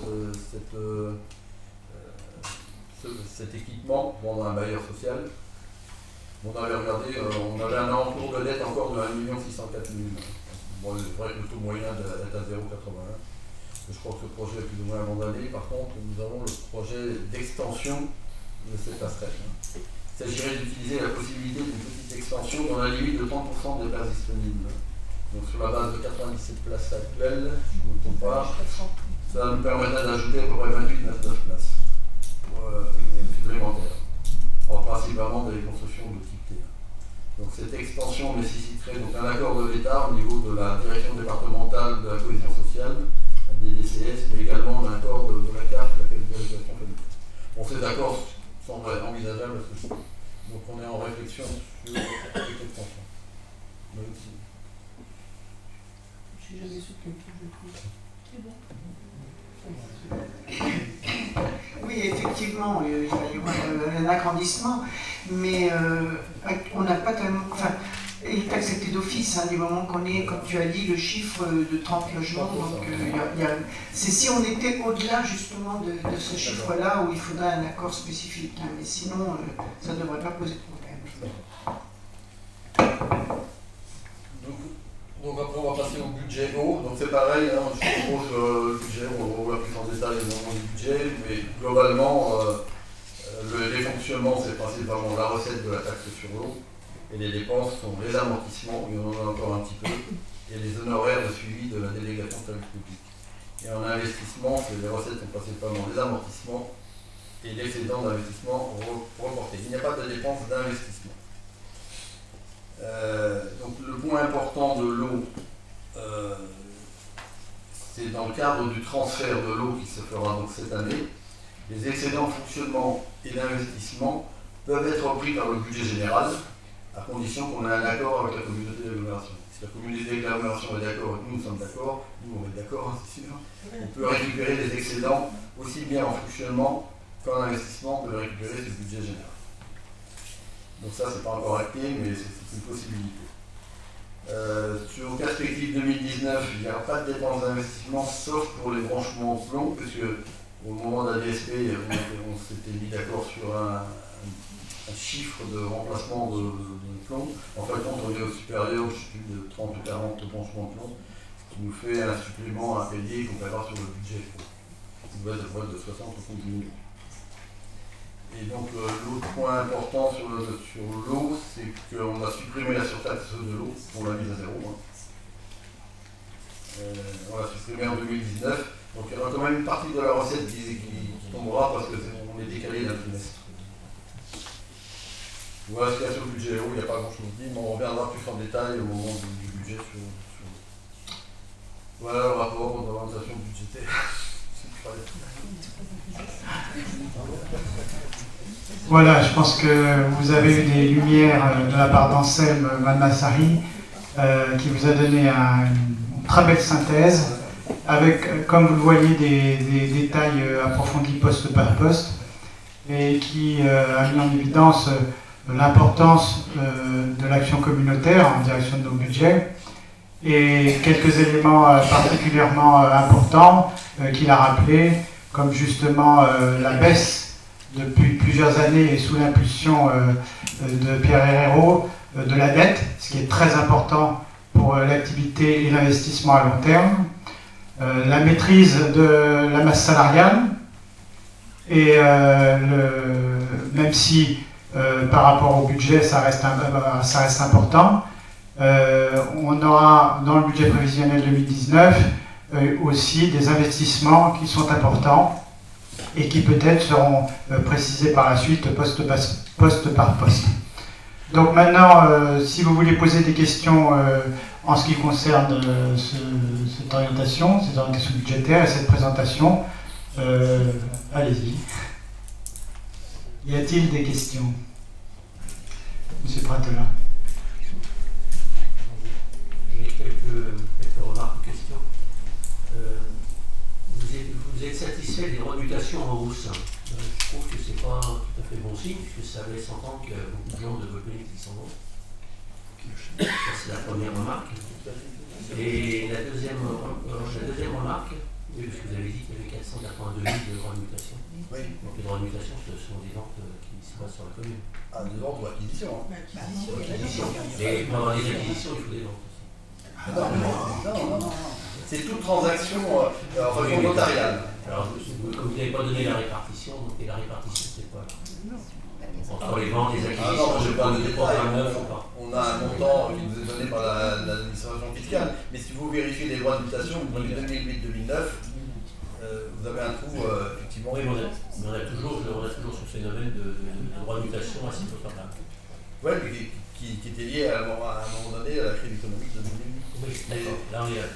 Mais c'est vente et revente. Effectivement, je ne sais pas si c'est de la vente ou revente, mais c'est des transactions. En général, c'est de la vente, c'est-à-dire que c'est des gens qui partent de Volpénite et ils sont remplacés. J'aurais bien voulu changer les propos, j'ai coupé la parole à personne. S'il vous plaît. J'ai coupé la parole à personne. D'accord? J'aimerais bien voir la même chose. La deuxième remarque, c'est que vous avez déclaré qu'on ne faisait pas d'emprunt cette année, c'est ça? Investissement. Et est-ce que vous comptez utiliser la ligne de trésorerie? On n'a pas de ligne de trésorerie. Vous ne renouvelez pas la ligne de trésorerie? On n'en a pas eu l'année dernière non plus. Non, mais vous l'avez ouverte. On peut la prendre, on ne la prend pas. Ah, on peut la prendre, on ne la prend pas. Vous pouvez la prendre. Oui, mais ça fait déjà quelques années qu'on ne prend pas de ligne. Non, mais peu importe, il y a l'opportunité d'avoir cette ligne de trésorerie au cas où. Ben oui, on peut prendre une ligne de trésorerie, mais vous savez que la ligne de trésorerie, on est obligé de la rembourser au mois de décembre. Donc on ne prend pas de ligne de trésorerie. Et la troisième remarque, en ce qui concerne donc la partie personnelle, j'avais suggéré l'an dernier d'étudier les départs volontaires des employés. J'en ai jamais entendu parler. Est-ce que vous avez enterré ma proposition? Est-ce que vous l'avez étudiée ou vous pensez que c'est pas faisable et adaptable à votre pays? Non, nous sommes en train d'étudier. La preuve, c'est que nous l'avons même évoqué au comité technique. Il suffit de prendre les comptes rendus de l'avant-dernier comité technique où on a effectivement évoqué cette possibilité d'avoir des départs volontaires avec une prime de départ. Et on est en train d'y retravailler dessus pour la continuer. Comme nous ne sommes pas au comité technique et paritaire, nous n'avons pas ce entendu. Mais nous apprécions que vous ayez repris notre proposition de l'an dernier. On va attendre pour voir la suite. C'est bon. Y a-t-il d'autres questions? Jean-François? Oui, bonjour. Je vais revenir sur la question des personnels tout à l'heure. Bon, d'abord, je remercie Anselme Massari, qui encore une fois nous a fait une présentation claire, accessible et très pédagogique. Alors, je vais revenir d'abord sur le contexte national, sur l'évolution des déficits de l'État. Ce n'est pas simplement lié au mouvement des Gilets jaunes, mais c'est surtout et en grande partie avec la baisse des produits, la remise en cause de l'ISF, des impôts en général, la fiscalité, et puis aussi la non-taxation des plus-values boursières pour financer le RSA. C'est quand même des éléments importants, ça veut dire que c'était aussi une volonté politique qui a conduit à ce qu'il y ait un déficit qui s'aggrave. Sur la question des moyens de la DGF qui sont diminués d'année en année, comme c'est bien marqué, bien expliqué ici avec le graphique, depuis 2014 et même depuis 2012, c'est suite aux politiques qui ont été dictées par Bruxelles de limitation des déficits.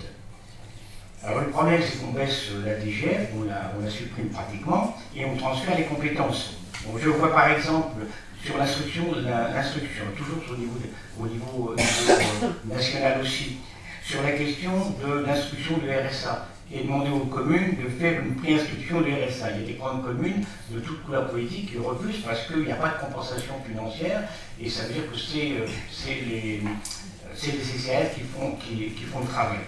Et il y a de plus en plus de transferts de responsabilités sans transfert financier. Alors sur la question du personnel, il faut quand même savoir, et sur l'externalisation, il faut quand même savoir que dans beaucoup de services, le personnel travaille à flux tendu, avec un travail très important, et on ne peut pas non plus diminuer de façon importante et conséquente le nombre de personnel. Et je vois par exemple sur la question du personnel d'entretien et l'externalisation du personnel d'entretien. Si c'est possible sur une grande salle, sur la Bissonnière, sur d'autres salles, c'est peut-être possible. Mais on ne peut pas envisager ça, par exemple, pour les agents d'entretien dans les écoles maternelles ou les agents d'entretien qui travaillent à l'arcature. Parce que les personnels d'entretien qui travaillent rentrent dans le cadre de l'équipe éducative et il y a des projets communs qui sont montés. C'est pas simplement des personnes qui ne vont pas venir à l'extérieur pour nettoyer le matin ou nettoyer le soir. Au cours de la journée, il y a des projets construits. Il y a par exemple les dames qui viennent avec les poussettes, il faut nettoyer, donc ça veut dire que c'est intégré dans le cadre d'une réflexion et d'un travail avec le personnel. C'est pas simplement un travail technique. Hein. Voilà, je voulais le préciser parce que, en plus, là je le dis par rapport à un service que je connais, l'intergénération, mais dans les écoles, j'étais instituteur pendant 37 ans, dans les écoles, c'est aussi la même chose. Hein. La même chose, ça veut dire que les instituteurs, ils travaillent avec le personnel de service, c'est vraiment une équipe éducative. Merci Jean-François Chalot. Effectivement, la question peut se poser à propos de la sous-traitance des personnels, bien évidemment. Avoir un personnel communal et une partie des services sous-traités, ce sont des contraintes différentes. L'intérêt quand même de la sous-traitance, c'est d'éviter d'avoir trop de problèmes au niveau de la gestion du personnel qui, dans un cadre territorial, est particulièrement contraint. Anselme Massari, si tu peux répondre à ce que dit Jean-François. Non, mais le personnel d'entretien, c'est qu'on a un personnel d'entretien qui est vieillissant. Et la gestion est très compliquée. Alors, il est possible qu'à un moment, par exemple, on a commencé par sous-traiter des grandes surfaces, des gymnases, des écoles et tout. Et effectivement, peut-être après, sur des espaces moins contraignants, transfert surtout personnel, mais la technique c'était de ne pas remplacer les départs en retraite, c'est tout. Hein. On ne remue pas en interne. Non, pour les grandes surfaces, c'est pas grave, mais bon. Merci. Y a-t-il d'autres questions? Eh bien, Ah, pardon, j'ai pas vu. Ah, je ne sais pas trop là. Non, c'est juste une question en forme de boutade. Monsieur Chalot, pour une commune comme Vaulx-Pénil, vous pensez qu'il faut combien de personnel communal en effectif? Nous sommes 250. Donc en contractuel, d'après vous, il faudrait combien de personnel pour la ville comme Vaulx-Pénil? Ce que je sais, c'est que ce sont les contraintes budgétaires liées aux baisses de dotation globale de fonctionnement qui obligent les communes comme Vaulx-Pénil à réduire le nombre de personnels. Ce que je sais aussi, c'est que le personnel communal, dans tous les services, travaillait énormément, et en dehors aussi de... bien souvent, il travaille même plus qu'il devrait travailler, et que, comme je l'ai expliqué par rapport aux écoles ou pour l'architecture ou pour tous les services, on ne peut pas non plus diminuer le nombre de personnels, parce que vous savez que quand les personnels sont malades, parce que c'est comme partout, les personnels qui sont malades, ce sont les autres qui font le travail, et on ne peut pas non plus fonctionner en diminuant de 20, de 30, de 40. C'est à la marge par exemple sur les personnes d'entretien, c'est à la marge sur la question des grandes surfaces, par exemple la buissonnière, et d'autres, on peut le faire pour les personnes d'entretien, mais on ne peut pas le faire sur les écoles, parce qu'en plus, d'abord, premièrement, c'est pas possible. Deuxièmement, c'est complètement inhumain parce que ce sont des personnes qui vont arriver le matin, qui vont partir le soir. Il n'y aura pas du tout de projet partagé. On l'a déjà dit plusieurs fois ici, hein, qu'il fallait avoir les moyens de sa politique, et malheureusement, des fois, on est obligé d'avoir la politique de ses moyens. Il y a quand même des limites, parce que la commune, au vu de ses orientations éducatives, elle permet l'accès aux loisirs pour tous, elle permet le développement, elle développe les écoles publiques et la scolarisation, avec des écoles qu'on entretient, avec des projets qui sont construits. On ne peut pas faire non plus n'importe quoi. C'est la même chose sur la culture. On a aussi une culture qui a une politique culturelle qui est accessible à tout le monde. Ça a un coût financier et aussi un coût en termes de personnel, comme les centres de loisirs. Heureusement qu'on a des centres de loisirs, heureusement qu'on a la restauration scolaire et notre orientation éducative, la politique éducative qu'on mène sur la ville de Vaulx-Pénil fait même des envieux dans les villes aux environs de Vaulx-Pénil. Merci, M. Chalot. Une autre question, je crois, M. Pantalon? Non. Un commentaire? J'ai posé une question, mais M. Chalot m'a pas répondu, j'ai demandé pour lui quel était l'effectif nécessaire à la ville de Vaulx-Pénil.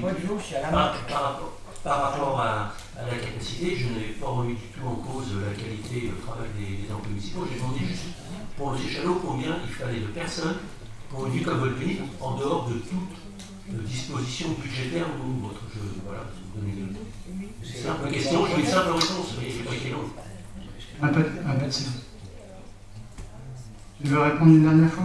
Oui, c'est marqué dans le projet. Moi, je suis d'accord avec le nombre de personnel qui est envisagé dans le cadre du projet budgétaire. Je ne pense pas qu'il faille en diminuer encore plus. Moi, le projet budgétaire me convient très bien.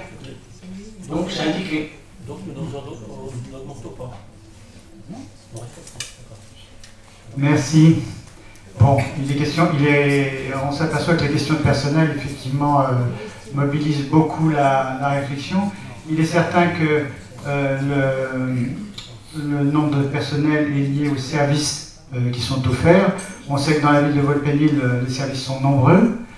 Il peut y avoir une réflexion, effectivement, entre l'adéquation entre les services offerts, les coûts et le coût salarial qui a été évoqué au niveau du budget 2019.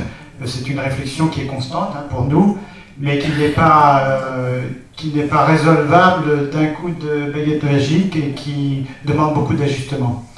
Merci. Y a-t-il d'autres questions ou d'autres remarques? Donc il va vous être proposé de prendre acte qu'un débat a eu lieu sur la base.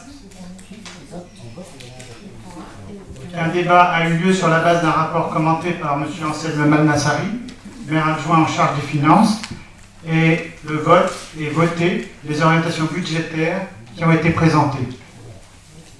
Donc, qui est pour?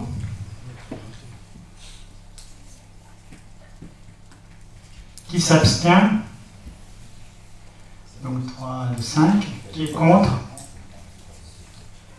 Donc 5 abstentions. Je vous remercie. Nous allons passer donc, après cet exposé approfondi, à la suite du Conseil, donc à une demande d'ouverture de crédit budgétaire d'investissement avant le vote du budget prévisionnel 2019, budget communal. Donc je passe la parole à Anselme Malnassari. Oui, donc il s'agit d'une demande d'ouverture de crédit budgétaire d'investissement avant le vote du budget 2019. Donc ça concerne pour la réflexion des cours de tennis, puisqu'on doit lancer l'appel d'offres rapidement et éventuellement une notification qui pourrait arriver avant le vote du budget.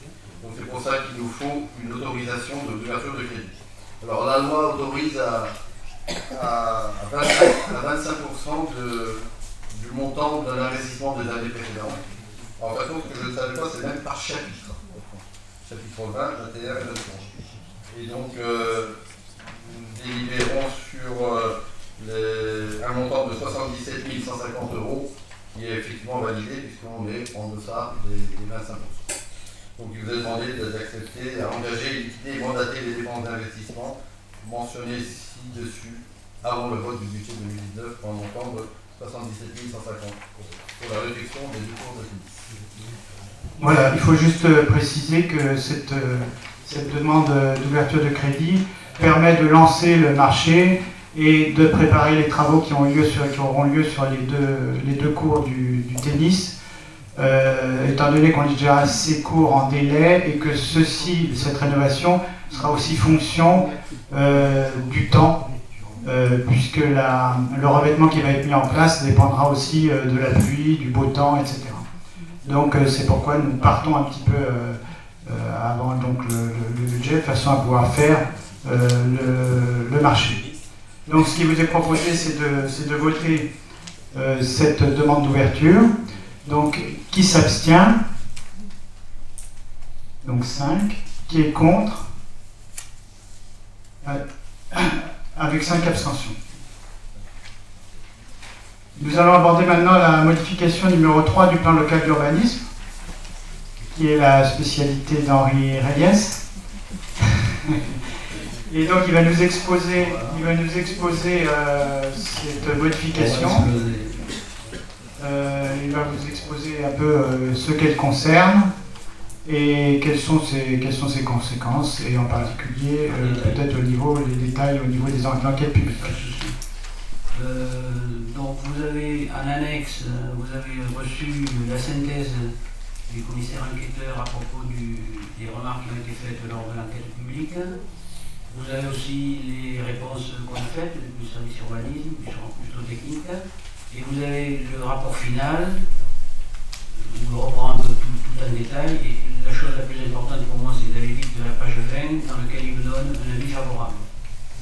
Donc, de point de vue enquête publique, les remarques des personnes publiques associées, on n'a pas eu de contraintes par rapport à cette modification. Je rappelle qu'une modification, c'est quand même quelque chose qui n'est pas trop structurel. Hein. Mais il y a toujours tout un tas de petites choses qu'il faut réajuster avec l'actualité. Donc elle porte principalement, donc on a 4 gros volets, pour le glissement d'une partie de la zone UV dans la zone UE, ça c'est la buissonnière, mais je reviens dans le détail. La suppression d'emplacements réservés, les adaptations réglementaires au projet d'équipement retenu par les élus sur le site de la buissonnière, et enfin la levée de quelques ambiguïtés où on veut uniformiser un peu mieux les différents articles suivant les zones du PLU. Alors, vous pouvez passer la carte, c'est bien. Donc il s'agit du transfert d'une zone.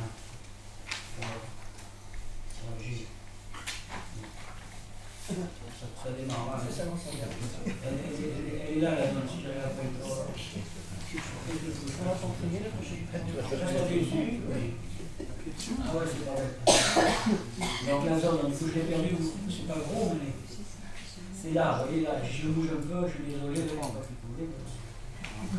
c'est une zone pour laquelle nous avons voté en 2018 pour un appel à projet, à une construction. Elle passe de la zone UV, qui est une zone pour équipement public, dans la zone UE, qui est une zone pavillonnaire. Deuxième partie, c'est la suppression d'emplacements réservés. Alors là, c'est encore plus petit, donc c'est même pas la peine. C'est l'ancien bureau de M. Lecomte, je ne sais pas si vous voyez où c'est, la rue du Boulet, le parking à la mairie, ça fait l'angle. Hein. Donc il y avait un projet d'extension de la commune, de la mairie, et qui a été abandonné, puisque actuellement les gens qui se trouvaient là ou qui devaient aller là sont en face de l'ex-Cayette. Je crois. Hein. Bon.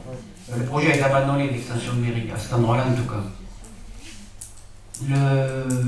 Les adaptations, alors voilà, maintenant, donc, par rapport à ce que la commune voulait, enfin, essayer d'avoir sur la buissonnière, sur la zone UV, il fallait modifier les règles pour assouplir un petit peu l'éventuelle construction. Je vous rappelle qu'on avait espoir d'avoir une clinique.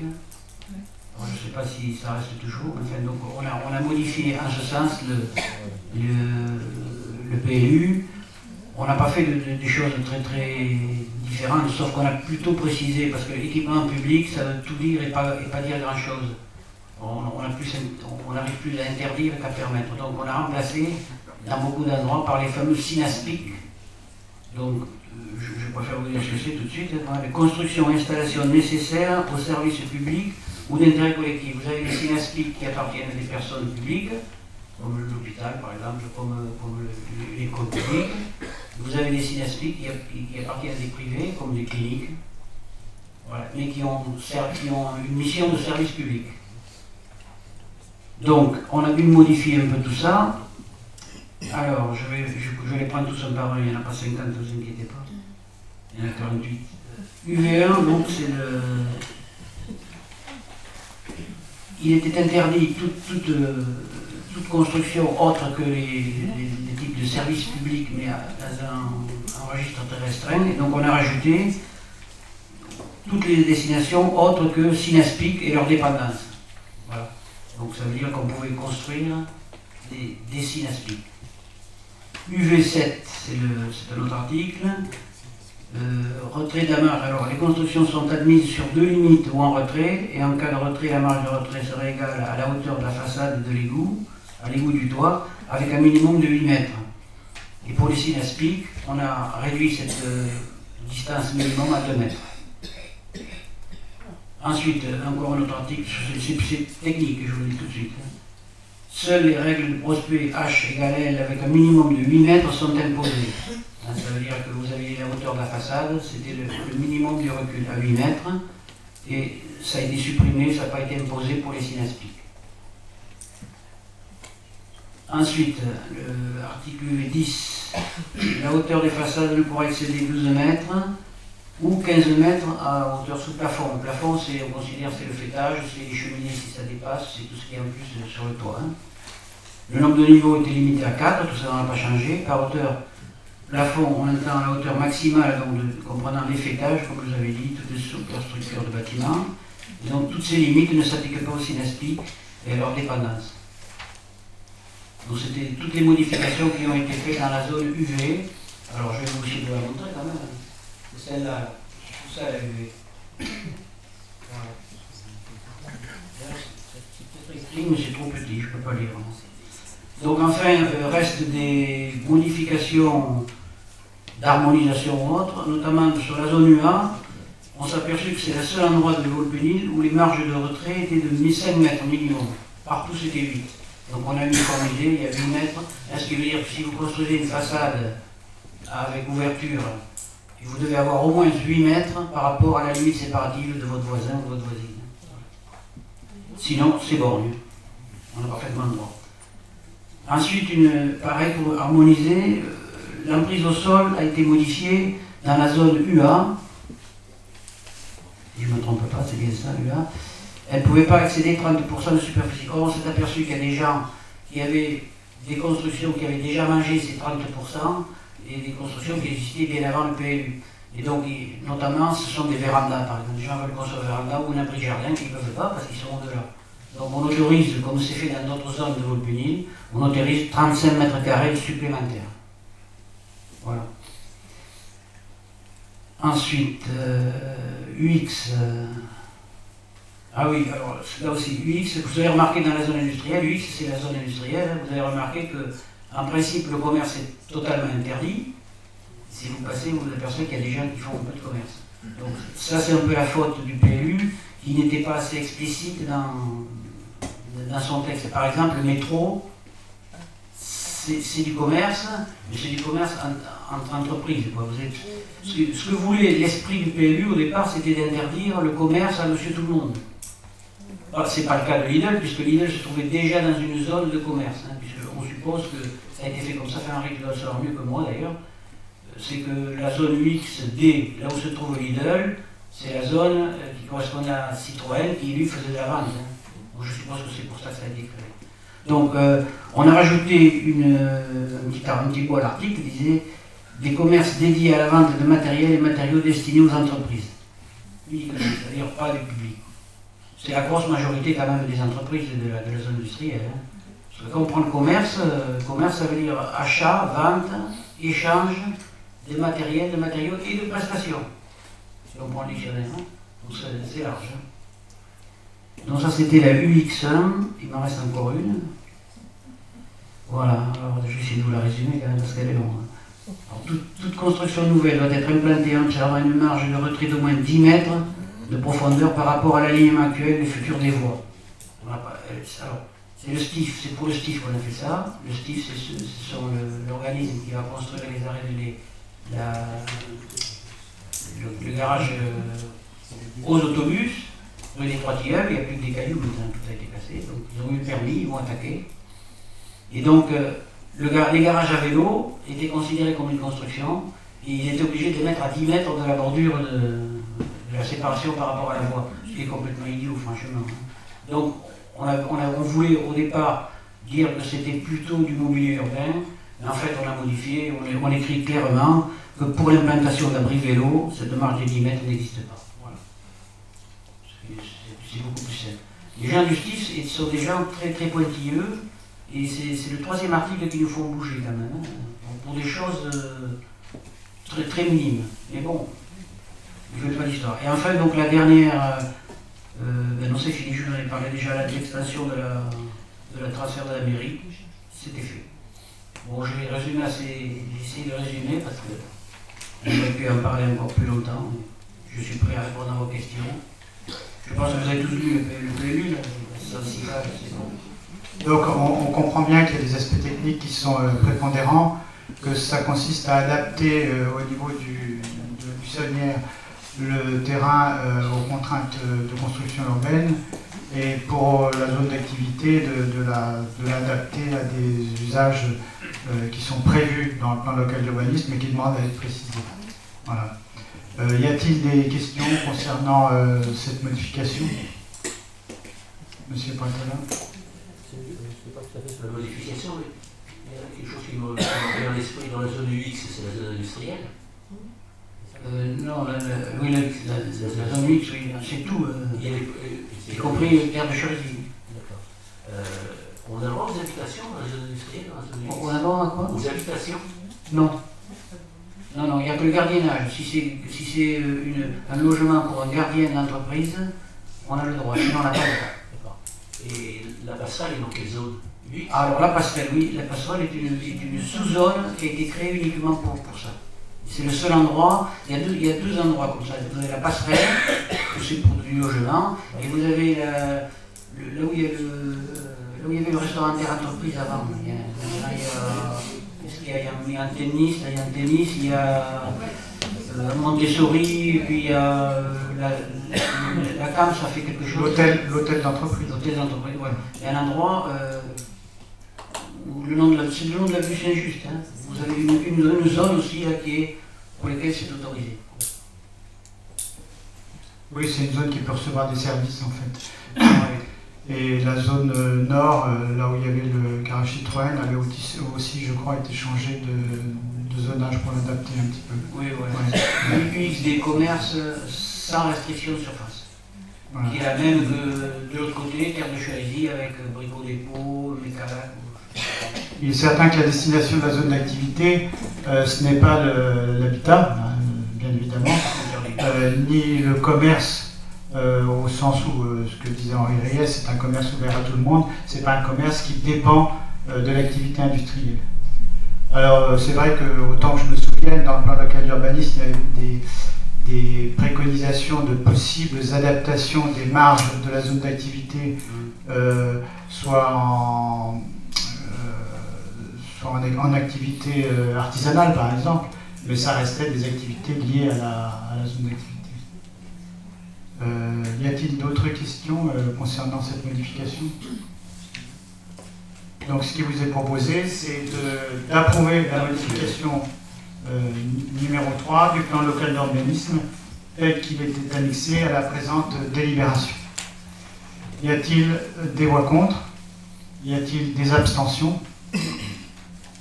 À l'unanimité. Alors, nous allons passer à la prise en charge des congés bonifiés. J'ai la 7. 6. Modification du tableau des effectifs. Monsieur Anselme de Massari. Donc il s'agit de supprimer, enfin c'est typiquement dans le genre de mutation interne. Il s'agit de supprimer un poste d'adjoint d'animation pour le remplacer par un poste d'adjoint administratif à temps complet. Donc un changement de filière de l'agent. Donc il vous est demandé d'approuver cette modification du tableau. Donc qui est pour? Qui est contre? Qui s'abstient? 5 abstentions.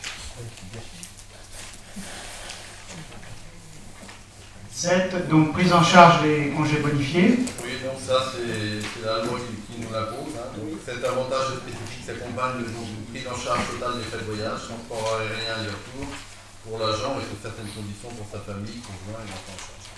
Et sous certaines conditions également des frais engagés au titre des bagages transportés. Et enfin, du règlement à l'agent d'un supplément de rémunération appelé indemnité de cherté de vie versée au retour de l'agent. Donc là, il s'agit d'une destination à la Martinique, Fort-de-France, chez Verne Voyage, pour un montant de 1170 € TTC. Il vous est demandé d'approuver cette délibération. Qui est contre? Qui s'abstient? À l'unanimité. 8. Donc rémunération d'agents d'encadrement de la restauration scolaire. Donc ça c'est une modification qui est liée justement au parcours professionnel, carrière et rémunération, puisqu'il y a une revalorisation des grilles indiciaires. Donc c'est une mise à jour des tarifs. Hein. Et ça concerne donc 142 vacations pour chacun des agents de 2,5 heures pour l'année scolaire 2018-2019. Et la rémunération est basée sur l'indice majoré 326, à laquelle s'ajoute 10% au titre des congés payés. Voilà. Donc il y a plein d'avoir libéré, fixe le nombre de vacations à 142 pour chacun des 8 agents, ainsi que la rémunération à l'indice majoré 326, 10% des congés payés. Donc il vous est demandé d'approuver cette rémunération d'agents d'encadrement de la restauration scolaire. Donc qui est contre? Qui s'abstient? À l'unanimité. 9. Convention d'objectifs ASAL RM. Je vais demander à un collègue Liec donc de prendre la parole et de nous rappeler un petit peu les conditions de cette convention et peut-être son historique un petit peu. Oui, bien sûr, merci Monsieur le maire. Alors, cette convention convention d'objectifs, c'est important de le préciser, que nous devons renouveler chaque année, est une convention qui permet d'établir un lien extrêmement fort avec des contraintes tout aussi fortes entre la commune de Vaulx-Pénil et l'association qui assure le service de soins à domicile concernant aussi bien les personnes âgées que les personnes handicapées. Ceci étant valable bien évidemment que ce soit pour des situations temporaires ou des situations plus durables. Donc ça couvre un large panel de situations.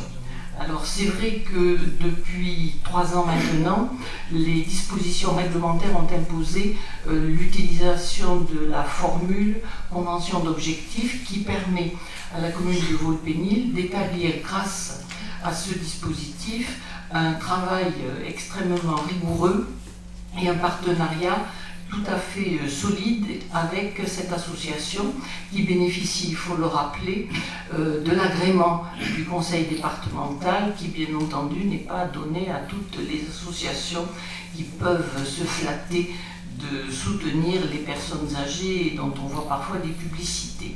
Donc il y a quand même une différence assez importante. Alors il y a bien sûr dans la convention l'exigence d'établir un travail qui soit aussi bien au niveau qualitatif que quantitatif. Évidemment, l'association doit pouvoir présenter en tant que de besoin comptes annuels, résultats du conseil d'administration, vous vous en doutez. Et bien entendu, ce qui est parfaitement essentiel et que nous avons l'habitude donc d'établir avec la SADRM, c'est de bénéficier d'échanges trimestriels avec la responsable qui permet au service social de la commune de Vaux-le-Pénil d'avoir des échanges très précis, très complets sur la situation des personnes qui bénéficient de ce dispositif. J'ajoute aussi, ça s'est produit cette année, vous n'avez pas oublié, il y a eu plusieurs périodes caniculaires, que pendant ces périodes-là, justement, les échanges avec la SADRM et l'ensemble des personnels, et pourtant c'était l'été, on connaît les difficultés liées à cette période, ont été constants pour permettre d'avoir un suivi plus attentif des personnes bénéficiant de ce dispositif. Alors, il vous est proposé donc d'autoriser Monsieur le maire à signer un renouvellement de cette convention d'objectifs, sachant que le montant de la subvention qui sera demandé pour la commune est d'un montant de 20 000 € et que cette somme doit permettre d'assurer le suivi de 71 personnes, c'était le cas pour 2018. On a regardé les statistiques sur les années antérieures, c'est parfois un petit peu au-dessus, parfois un petit peu au-dessous. C'est pour le moment la situation, disons, globalement la plus régulière. Et le total d'heures effectuées, là aussi, est très variable, puisqu'il y a des prises en charge qui sont très importantes, mais il y a des prises en charge, comme je disais, qui sont temporaires et donc beaucoup plus légères. Et la prise en charge qui a été effectuée pour l'année 2018 est un peu supérieure à 9 400 heures, donc ça vous donne une petite idée de la situation qui peut se faire au niveau de la commune. Donc, il vous est donc proposé d'autoriser Monsieur le maire à signer la convention pour l'année 2019. Y a-t-il des questions sur cette convention? Donc il vous est proposé de voter. Qui est contre? Qui est pour? Oui. À l'unanimité. Merci.